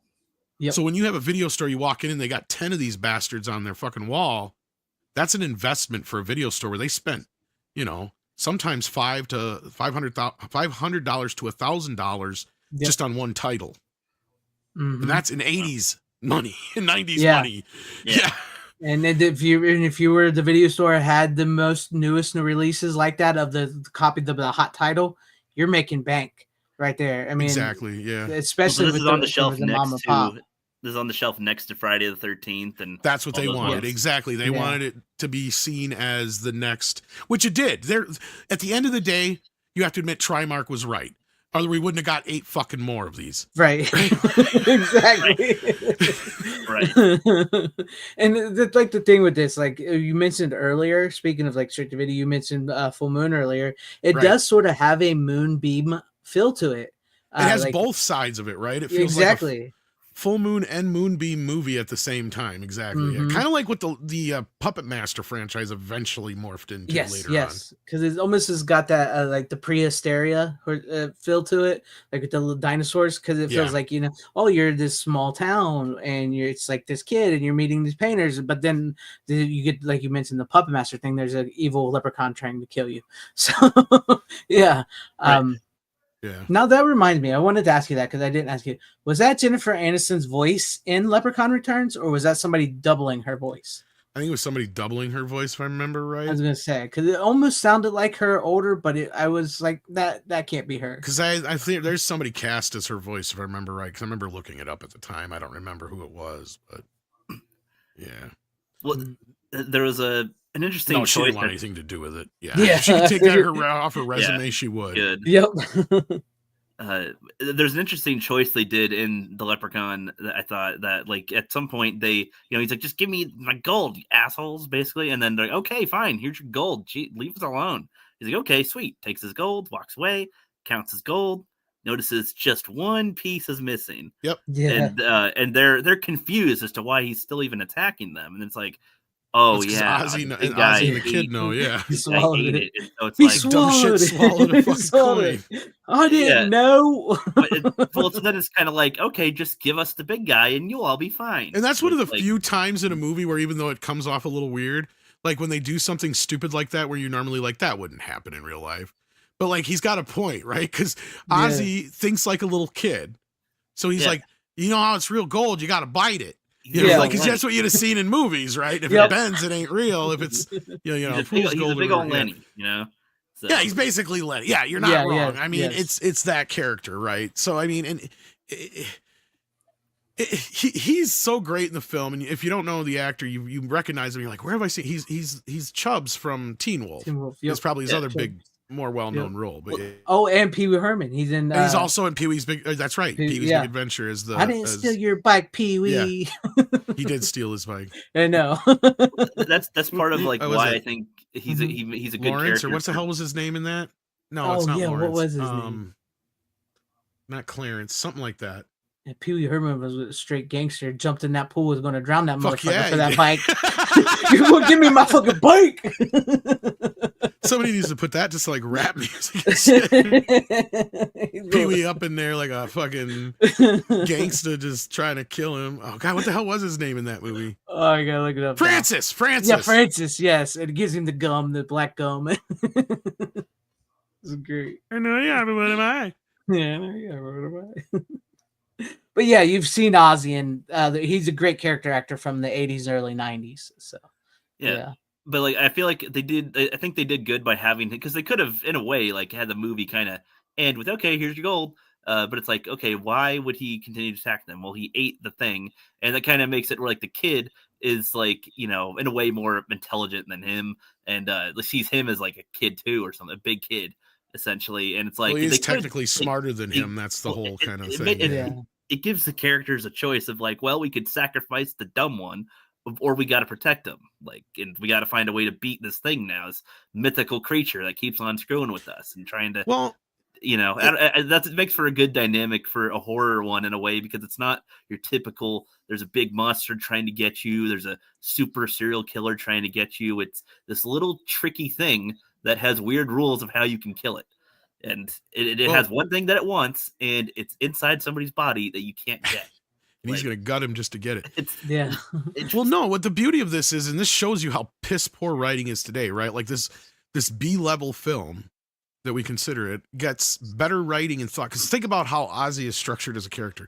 Through Ozzy as a character, you get an adult who facilitates, the other young character. I keep forgetting his name. What the hell's the name of the kid in the movie? There's. I actually don't remember. I just call him kid. I'm gonna look it Why- up now because I just forgot it. I know his name's Dave. Because he's the same kid that was from Don't Tell Mom the Babysitter's Dead too. Oh yeah. He's a great actor, a little kid actor. Mhm. Trying to remember his name, but yeah. No, Is remember it Ozzy's Robert name. High Gorman. Alex is the kid's There name. you go, Alex. Yeah. So like Ozzy helps Alex facilitate things to where like when he needs an adult around, right? Mhm. So he's not really, but at the same time he protects Ozzy. So right, so like it's a mutual beneficial relationship to him, but it also shows how the brother and him, because they never really tell you what their relationship is, right? Like Yeah. they never say Really, like you kind of have he's- to infer, I guess. yeah, so like at that point you just say, okay, so these guys are just looking out for this guy, giving him a job, something to do. He's probably like, treated like shit by everybody else in town. So it gives you kind of some character things for all these people without giving you a bunch of, exposition and spiel. It doesn't matter who he is or where he comes from, right? He Yeah. could be their cousin. He could just be, a simpleton from town. I don't mean that in like bad terms. I just mean that in the sense that Yeah. he's not technically retarded, but he's like, Yeah, it's You a know- description of him. He's a simpleton. He's a Yeah, bit yeah. autistic, I would say. I would go a little bit far. Like he does clearly have some some blockage of developmental how he issues. Yeah. But I wouldn't say he's like Down syndrome or anything like No, that. They're no, not not playing him Down off that syndrome, way no. either. Yeah. No. He is exactly Lenny from Lynn, yeah, from You know, Mice and Mice Men. and Men. I almost just call him Lenny instead of Tell us Ozzy. about the He's rabbits, actually George. yeah. Tell us about the leprechauns, Yeah. Alex. And he's always telling the stories too, because it's like it reminds me of it almost reminds me of the Mars. What's that? The Toby Hooper Mars movie. Invaders from Mars. Yeah, the Invaded remake. Mars. It almost reminds me of like how the kid always hears the stories from his dad, and he's just like making up the stories though, like Ozzy is. He's like, "Did you know there is an alien?" And he talks about aliens and stuff Yeah. like that. Yeah, so Well, it also sets the characters up to where one's a kid, one's a simpleton, so you don't believe them when they talk about the leprechaun. Yes. Exactly. Again, just small character things, Little that make details it a little more that make it work interesting. really And well. Yeah. And again, which I'd rather have that in my horror film than a dumb teenager that, or like young kid that, you just hate. When you have dynamic characters like this that mesh together as well in this type of location, it works better. And I mean, and where they are too makes it so they're further away from help, right? Like they have to go. Don't they have to go to a hospital and yeah, he bites the dad. like He a bites the tricycle? dad's hand. The wheelchair. Yeah. Although I think Ozzy gets more fucked up than the dad does. Right, he slices his face up like I was crazy. gonna say, Ozzy gets he fucked gets up super pretty tortured. good. He gets fucking tortured. He gets I did a butt- brave thing, didn't I? Damn near got killed, but yeah. But like you also get the sense. I know that they don't actually kill the kid, but you get the sense that he would kill the kid. That it's not like there is that sense of danger there, yeah. But that's the thing is, like I said, you could tell that there is two films technically here, not two films, but like that they told him to go back and reshoot some shit. Because I think basically anytime there's a gory R-rated kill scene, that's reshoots, as far as I understand. So like the rest of the movie was as it was in the original script and all that business. But so yeah, let's see what the poll ends at, because we got about 50 votes now. It's ending at B. It was bouncing around there for a bit. So I think we're gonna put Leprechaun 2 and B. Solid. I'm honestly, I mean, like I said, I think it's a B movie myself, but I am surprised it got the B. I was expecting a C. I really was. I'm glad it got a B. I think it deserves a B. It almost makes me feel like Leprechaun in the Hood should be higher, but yeah. That's just my personal opinion. I mean, I understand. Look, even if I didn't care for the story so much and the acting and some of the other things, like the production value, what they squeezed out of that $1.5 million for Leprechaun 2, you can see it on screen. And they did so get I gotta Ice give T it that. too, so yeah. So what was that? Well, and again, I as a said they sequel, even got it Ice doesn't- T. Well, I meant for Leprechaun 2. Leprechaun 2. Oh, I thought production you were talking value. about In the Hood. Now, Leprechaun in the Hood, like that's just pure fun, right? Like, you got him smoking weed with Ice T and the Leprechaun rap and some of the other funner bits. Like, it did kind of revive the Leprechaun series, at least for one more movie post that until. And for those who don't understand why Warwick never came back for the sequel, I don't even know if we brought this up initially. Yeah, I don't think we did. When we talked about it, he was never against coming back. He just wanted to take a break from the character while his kids were little, because he didn't want a chance, or he didn't like the idea, because his kids always visited him on sets, I guess. And plus he was starting to get busy again, I'm sure, with Star Wars stuff and whatnot, so he didn't really need Leprechaun at that point. And I think he's in the Harry Potter movies too. And the Harry Potter movies and all that kind of business. So it was kind of getting to a point where he didn't want his kids to be scared of him if they come to visit him on set and all that kind of stuff. But he's gotten up like in Comic-Con events and other things where he's done full soliloquies and done like the Leprechaun lines and all that kind of stuff for everybody. He's still he'll sign an autograph and all that kind of stuff for it. And he did make it sound like he wouldn't mind coming back someday to the part. In a way, too, I guess something that I don't know if it's the character or if Warwick had anything to do with it. Like, does the Leprechaun curse ever? Like, does he not say really that fucking shit? Or no, not really. I think he said shit maybe before, but like shite. Like sometimes like compared to Chucky or something, where he does give the middle. He's not a potty mouth. No. Yeah, and he does give the middle finger one time. Yeah. So, but it's like he's also a killer, which is funny. It's like he's a killer, but he won't curse. So it's kind of funny in that. It's not so much that I don't think but I don't know if Warwick has ever addressed it, but I'm pretty sure I have noticed that he does not curse. Yeah. Right? Like he'll use certain like obvious Irish words like shite and stuff like that. I think he's used and a few other things like that. But he's not more sneaky about his curse. I don't think he's ever said the F word or anything like remotely like. I'm trying to think. I don't even think in Leprechaun in the Hood he ever necessarily said anything off color. Which was funny because that's what I was thinking about when I was watching Leprechaun Returns with this one, is because I noticed this guy played the Leprechaun more perverted. And like we even mentioned in the hood, he's a pimp, and it's even implied that he sleeps with some of the hosts, but he doesn't. Yeah, I think he does say bitches or hoes in that one. That's what I was going to say. Now that you mentioned that, yeah. But other than that, I mean, even that was kind of just on the line. I think that's more like referring to their job. And bringing that up, Greg, that might be when I realized that Warwick never acted or talked that way. Yeah, because so I'm like, this is not Leprechaun. Like, yeah. Yeah, and Returns, he tells the girl that's supposed to be interference because he sees her in the shower, even though it doesn't show anything. He's like, I saw you in the shower. You got some good bits, and I got some good angles from you. And he's like, he's saying something else to her, and then he goes, oh, you give good head. And I'm like, he's being a little pervert. You know, no, like I didn't like that. I didn't like that. If Word was given that type of line, he'd probably say a more clever version of that. He'd reject it and rewrite it. Exactly. That was one of the things I was like, I didn't like that in the Leprechaun. I didn't like him saying stuff like that. And he got a lot of, as far as I know, he got a lot of leeway from a lot of the directors going forward, where he was kind of the arbiter of what the Leprechaun would and wouldn't say or do or think. Because I don't remember him specifically addressing the language part of it, but I do know he's talked about like the costuming and all that business, because he did point out that the shoes, because he's like, I can get in the makeup and all this other business. He's like, none of that really seemed to set me off. He goes, the weird thing is the moment I would put the shoes on.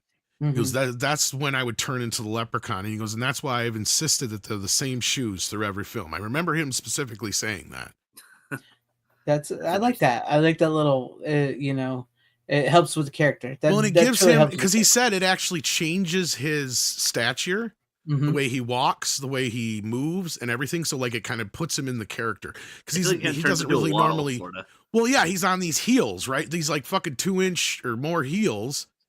And that's what he was talking about. He's like, he don't normally walk in shoes like that. So he had to adjust to walk like that. And if you look at his gait, the way he walks in those heels compared to when he's Willow or Wicket, completely different walk, completely different posture, completely different. Like you can actually tell just from the shadow.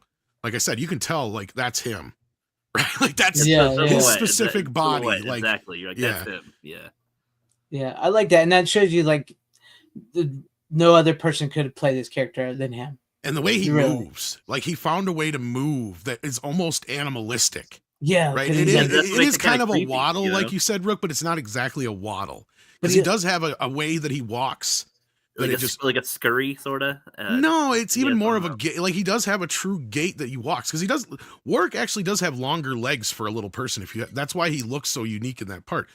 And when you add that extra few inches with the heels, it almost makes him look like he's got these long gangly legs, but the rest of him is all short and pudgy. And he also does he also does it like with his chest out too. You know what I mean? Like yes. Like he's like got the bodybuilder stance almost, like where his arms are like out to here and his chest is puffed out. And he always walks with that. Yeah. Yeah. So it like you can tell it's like he built this character. You know what I mean? But what he said is like, it's not the makeup, it's not the hat, it's not the clothes. It's as soon as I put the shoes on, and he explained it's because of the way he walks, right? Because it's so different than his naturalistic walk, different than any other character he plays. And that's what puts him in kind of the move. And even Robert Englund would say like Freddy has a swagger in the way that he even kind of poses, like that famous pose that Freddy does. He goes, that come from him just kind of sitting like going, okay, if Freddy's going to stand there for a bit, the first thing he noticed is that the glove is really heavy. So he always shifted his shoulders. So if you notice, Freddy always has his right shoulder just slightly down, almost like he's been having the glove on for too many years. Yeah. And it's done something to him like arthritically or something. You know what I mean? Like, because he's always sort of standing with one shoulder up and one arm down with the glove on. Yeah. And he said that's kind of what put him in that body posture. And from there, that gave him the walk. And so when he'd walk, if you watch Freddy walk, he never walks straight forward. It's always foot over, one foot over the other from the side, kind of like almost like a predator. And he does that specifically. He picked all these things on purpose.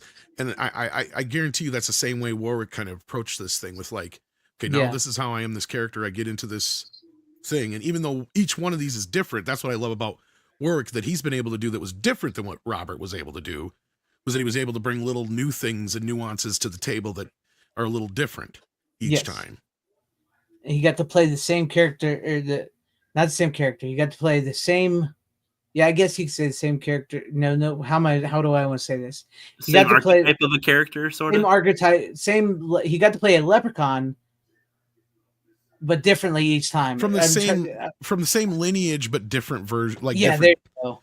you know, like yeah. There's a way of putting it. I get what you're saying. Yeah, they're clearly from the same clan, lineage, whatever you want to call it. Same bloodline, maybe. Bloodline, whatever. Same creatures from hell, each one of them, but they're just from different time periods, and they sprouted out. You know, like wherever. And they each have their own personalities, and they're different ages, and they're from different ages, right? So yeah, different levels of mercy again. That was like even one of the seemingly better power parts, in a way, and that's kind of where you don't really question what powers one has over the other, because they're all kind of similar, but like some seem like they're a little bit more powerful than the other ones. Mm-hmm. No, I agree. Again, like the one in part 2 is when definitely seemingly more powerful than the one in part 1. Well, it relates to their gold as well, because Right. he talks about how he's more Oh yeah, powerful without his with gold, he has less power. Yeah, yeah. right. So like in the first movie, he's got just like a little bag of gold. In the second movie, when the uncle wishes for the pot of gold, it's a legit pot of gold that's huge. So like I guess you say the more gold they have, the more power they have. Well, and the other one's also older, so maybe he's amassed more power and more. That's true. Gold. So it's like. Yeah, that's what we need is like a leprechaun versus leprechaun versus leprechaun versus leprechaun versus leprechaun battle royale. Yeah, that'd be kind of where you get them all together and you see which one's more powerful. And you're right, like it'd probably boil down to either which one's the older with the more amassed gold. Yeah. Then or to even have just a couple of different. I mean, that's the beauty of technology now. And with Warwick, he could come back because I'm sure his kids are getting to that age now. Because I think his one boy is older. Like, sadly, he lost his wife last year or whatever, and I know that really tore him up real good. But I mean, if he does decide to kind of make a comeback and get back into work, which some of these guys kind of do after losing a spouse like that, I would love to see him come in and just do that. Like, this is the first time we see multiple leprechauns in a movie where he could play each one. And with technology now, it'd be nothing. You know what I mean? It costs nothing to have him do that. So yeah, I mean, I don't know, it'd be fun. But anyhow, is there any other leprechaun stories we have before we head on out of here? Because Connor Dorian reminds us that the flute was in Leprechaun in the Hood. Yeah, part 2. Part 2, right? Part 2. Yeah, part 2. Yeah. Yeah. Let's see. No, I just remember, like I said, I remember seeing the second one first. Shinatsky. Yeah. There's your title. Leprechauns. Yeah. Like aliens. Yep. Oh man. Yeah, I mean, I'd say that I think the first 3 especially, they'll have like a good charm, like a good sense of trying to create a unique leprechaun character. And I don't know. I think the first 3 are really good, like pack together, if anything. And then and like you said, then the Hood has some of its qualities, and the in space one is like it's got some redeeming stuff that's entertaining to watch, and then gets worse from there. But it's a good little series, Again, like a part of among the horror genre and the slasher genre, like compared to all the other ones, it's not top tier, but I feel like it's a contestant to be in that next round, in that next bracket. If we're comparing it to others, it's lasted enough. Yeah. Well, I think we had a lot of fun talking about it. We talked about it long enough. And now I'm going to reveal what next week's tier list is. Here's a hint. Proctor! Police Academy, the tier list. Oh, man, I might have to make it for that one too. Yeah, that's right. We're going to go through Police Academy, the films, and the 2 TV series. So join us next week, and I think that'll be a much bigger group. Oh yeah. So I want to thank all the folks who joined us from Valiant's late. I know you guys were late coming into this. But here's the tier list. So to run it down for everybody who's curious what you're looking at on screen, in the A tier, the top tier, we got the first Leprechaun, and in B tier, we got Leprechaun 2 and 3. In the C tier, Leprechaun in the Hood.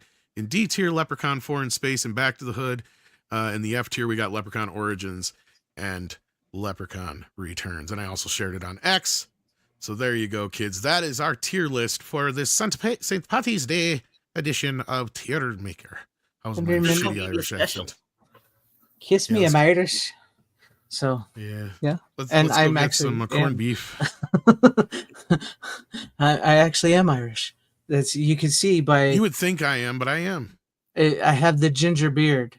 My I'm- hair is brown, but I have the ginger beard. So I've got the name, the curses, all of it. So, yeah. Except I don't drink. I'm not a drinker.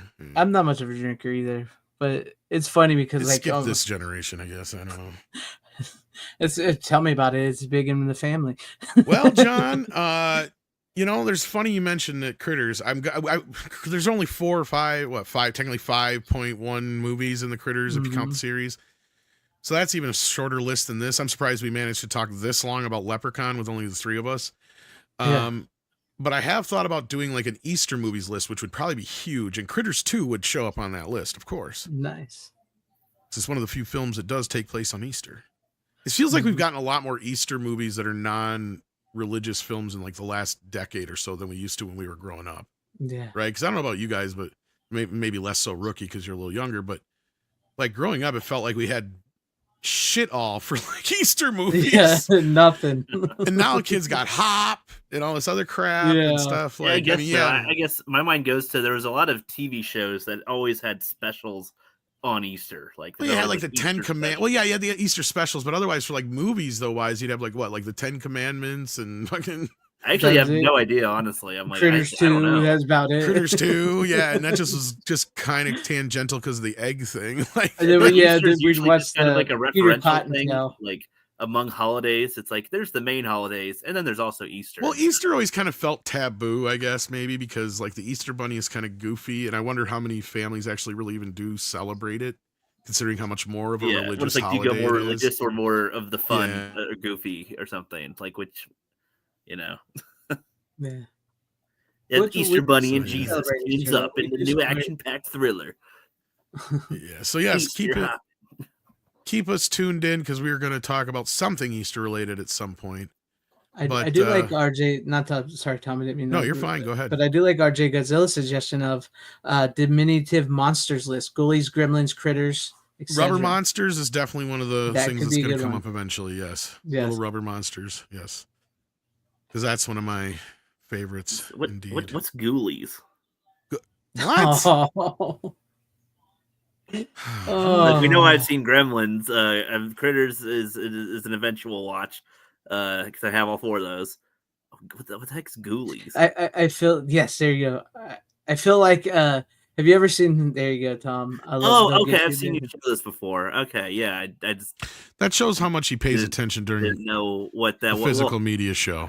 Have you ever seen that clip of that little kid who's like, "Mom, can I cuss? Mom, can I cuss? Mom, can I cuss?" And Mom's like, "So yeah, go ahead. You cocksucking motherfucker." That's what I feel like right now. Okay, yeah, I might know what I have literally talked about ghoulies. I don't know how many times on the physical media show, right?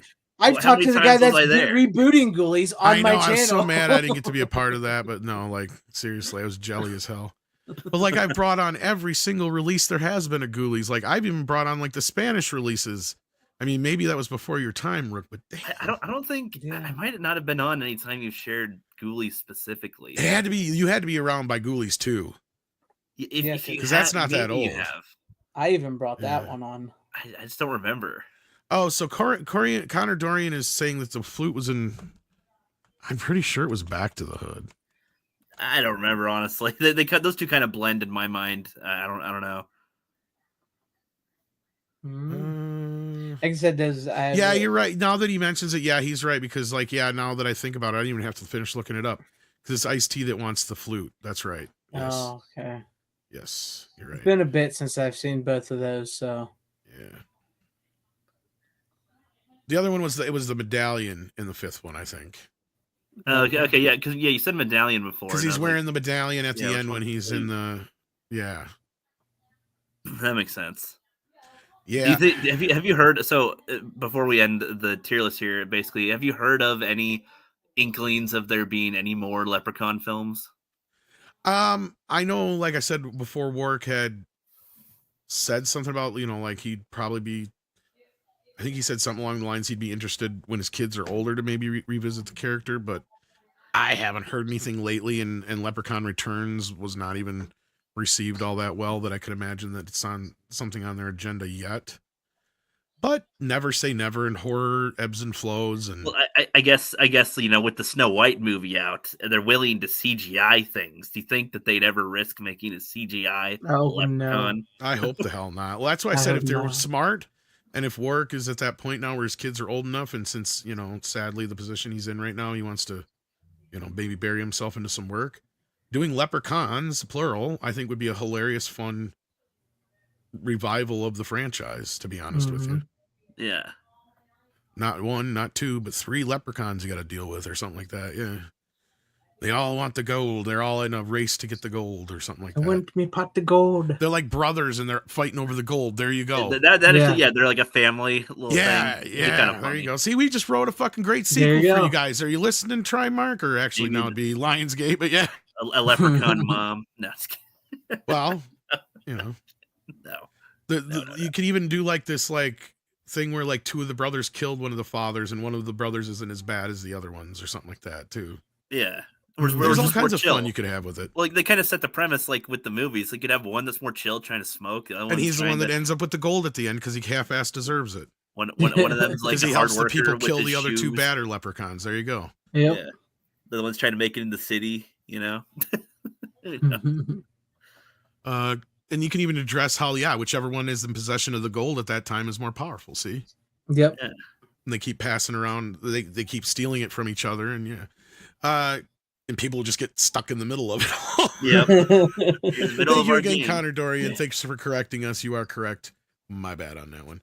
But they're so similar in a sense that they're practically interchangeable in some respects. But yeah, so Police Academy next week. Thanks again to Greg and Rook for hopping in and helping me out with this one. Rookie, what do you got going on? Anything you want to plug at all, or are you just going to try and pop on this week to Physical Media? I'm gonna try my best to pop on. I've got Orgasmo that I'm gonna try to watch and have that on the show. Hopefully, I'm fingers crossed that I can make it on this one. Honestly, I'm really trying to make it on these. I felt bad last time. I was so sure, and it's like, are you kidding me? I'll believe it when I see it. Yep. Yeah, RJ, this is definitely one that we'll do at some point, and I'm sure Greg and I will be one of the few people on this panel that's seen them all, but Puppet Master List definitely would be a fun one. Yes. But yeah, speaking of Greg, Civil War. so I know you've been dropping some videos. There's been some interesting talk in the DVD realm or physical media realm with disc rot and other things. So Yes. I don't know if there's any videos you want to plug on our way out, and I know we'll see you on Wednesday as well. Yes, I did do a video not too long ago about the disc rot thing. I did see the article from Joe Blow, which I didn't do a video on it, but I was reading into that. That's basically like region B level Blu-rays, and like the Criterion thing they talked about that you had happen to you with the what was that movie, the Citizen Kane, where they replaced the disc. So I thought about doing that, but I don't know. But I did do a video which was insane. I did a video on Sony launching a new Blu-ray player for the first time in over 5 years. Right. That video blew one of those up. Whoa! And I am now finally over 10,000 subscribers, which I've been working to get to. You might make enough on that video just to buy one of those new players. I'm not saying much, but I may have already because that video went huge. How many views did that get? It's almost 15,000 right now. Nice. Yeah. So, yeah. Which is unusual for me. I'm not a big channel. You deserve it. Like I've said, you're one of the more criminally underrated channels, or not underrated, but under subscribed channels on YouTube. So if you guys haven't checked out Fanzine and you're definitely a physical media person, you like to keep up with news and what's going on. I even pop in there on Wednesday nights to talk about what I've been watching during the week on physical media, and we talk about physical media news. If you were a fan of 4K for You definitely should be watching that, because that's kind of the central hub of it all, where I still am able to find time to do that. But check that out, and all the other stuff he does. Yeah, every Wednesdays at 9:30. I'm debating whether or not if I want to do a 10K celebration stream I just don't know when Let I me find know time if to you do do. that. I'd say you should. I'll Why be not? there Yeah. if you do. Just You let know? me know when. I would too, but I got to figure out a time because my schedule was I hear you. insane. But no, yeah, thank you to everybody. Thank you, Tom, and all that. I mean, I went to bed at 9,968 subscribers and woke up the next day with over 10,050 something subscribers. I was blown Nice. away because that doesn't happen to me. I mean, I'm happy doing what I do. I don't get a lot of views and stuff, but I'm happy doing what I do. And so this That's has been kind a of goal of mine for a YouTube though. while. Is like So, you're kind of stuck at that point where you never know what's going to take off for you. You could put all sorts of work into a video, it gets 3 clicks.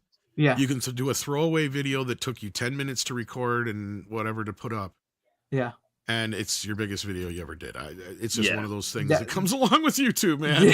It surprised me. It's like I figured, yeah, I'll cover that. I mean, it's a new Blu-ray because everybody talks about physical media is dead or dying, and Part here of we it, have. I'm not surprised because Right, that's one of the other questions I get is where do I get a Blu-ray player? Or do you have any Yes. suggestions for a Blu-ray player? Yes. Does a Blu-ray player play DVDs? Does a Blu-ray player do this? Does it do that? Yeah, I mean, honestly, I wonder if it wouldn't hurt you to do like a video, and I know this is kind of shop talk, but hurt you to do a Yeah. video where you just kind of explain that, yes, you probably have a Blu-ray player in your home. It's called a PS4. Yes. You explain Oh, that I- consoles can play discs. I got a Most lot of those consoles can, comments. It's like why some people like they're in that video. They're like, why don't you just use your PS4 or PS3? Because a lot of people are not aware of it. Like the gamers and certain nerdy people are, yes. yes. But this is the thing I've discovered more so recently that's kind of crazy is that most people don't even have DVD players anymore. yeah, That's true. Because I've tried gifting discs to people. I'm like, here you go. You want this? I remember you said you loved this movie and you haven't seen it since you were a kid. And like, oh, I would love to take it, but I don't have a player. Yeah, It's like, how do You I have play? a It's like, console. well, do you have an Xbox? Do you have anything? Well, the kid's got one in the other room. It's like, well, Well, okay, there you go. I get it. yeah, you could use But- that. You know, like that's kind of where we're at right now. And then the other question is some people just are not aware that a Blu-ray player will play DVDs and CDs, right? There's that Mhm. aspect too. Or a 4K player will play old Blu-rays, DVDs, and CDs. Right. It's And that would true. match Most it. people really don't know that. It's insane. And I know, we can laugh at it as nerds. I get it. And it's funny because one of the first things I ever had to deal with was some of the stupidest questions in the world when it came to DVD. But the best thing I could do for the format was try not to laugh at these people, right? When the first person who brought back, they had rented a DVD player and some DVDs, they brought them back. And when the wife says, look, we tried rewinding them. We don't know if we did or not. We sat there and it went back to the beginning of the movie. Yes. I started chuckling because I thought they were kidding, and then I realized they were serious. Oh, So boy. that to me was a wake-up call of like, okay, there are people that just don't genuinely understand the technology yet. Yeah, And that was Well, then. Well, I mean, And it now makes you've got sense. people who don't even know that their own players can play certain things. Like I get questions all the time on, can a Blu-ray player play DVDs? Can a 4K player play Blu-rays? Stuff like that. exactly. Yeah, Well, I should here's- probably do that. Well, here's one of the things that is unfortunate. So some of the consoles are now coming without disc players. Some they're trying to make like I just got a new Xbox Series X, but when I went there, I went to Best Buy first time forever, and I asked for one. They're like, "Oh, well, we only have non-disc drive ones available right now." I was like, Yeah, "What?" But then I was kind of like, "Well, that means you sold out of the disc drive ones at least." So that's good that they're still selling them. But it feels like they are trying to phase out having Oh yeah. discs for games. But They it is want- kind of yeah. a big deal for Sony to Download do this everything. because there was a lot of people running with this bullshit that Sony was going to quit making Yes. Blu-rays.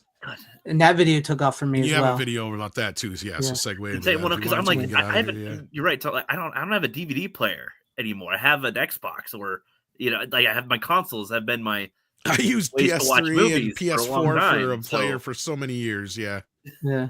Well, I've still- always had like a Sony Blu-ray player, and now I have I have a Panasonic 4K in the living room and a Sony Blu-ray Yeah. player in here. Well, you know what I So- loved about the PS3 is they actually had a controller that was a remote controller for like a player.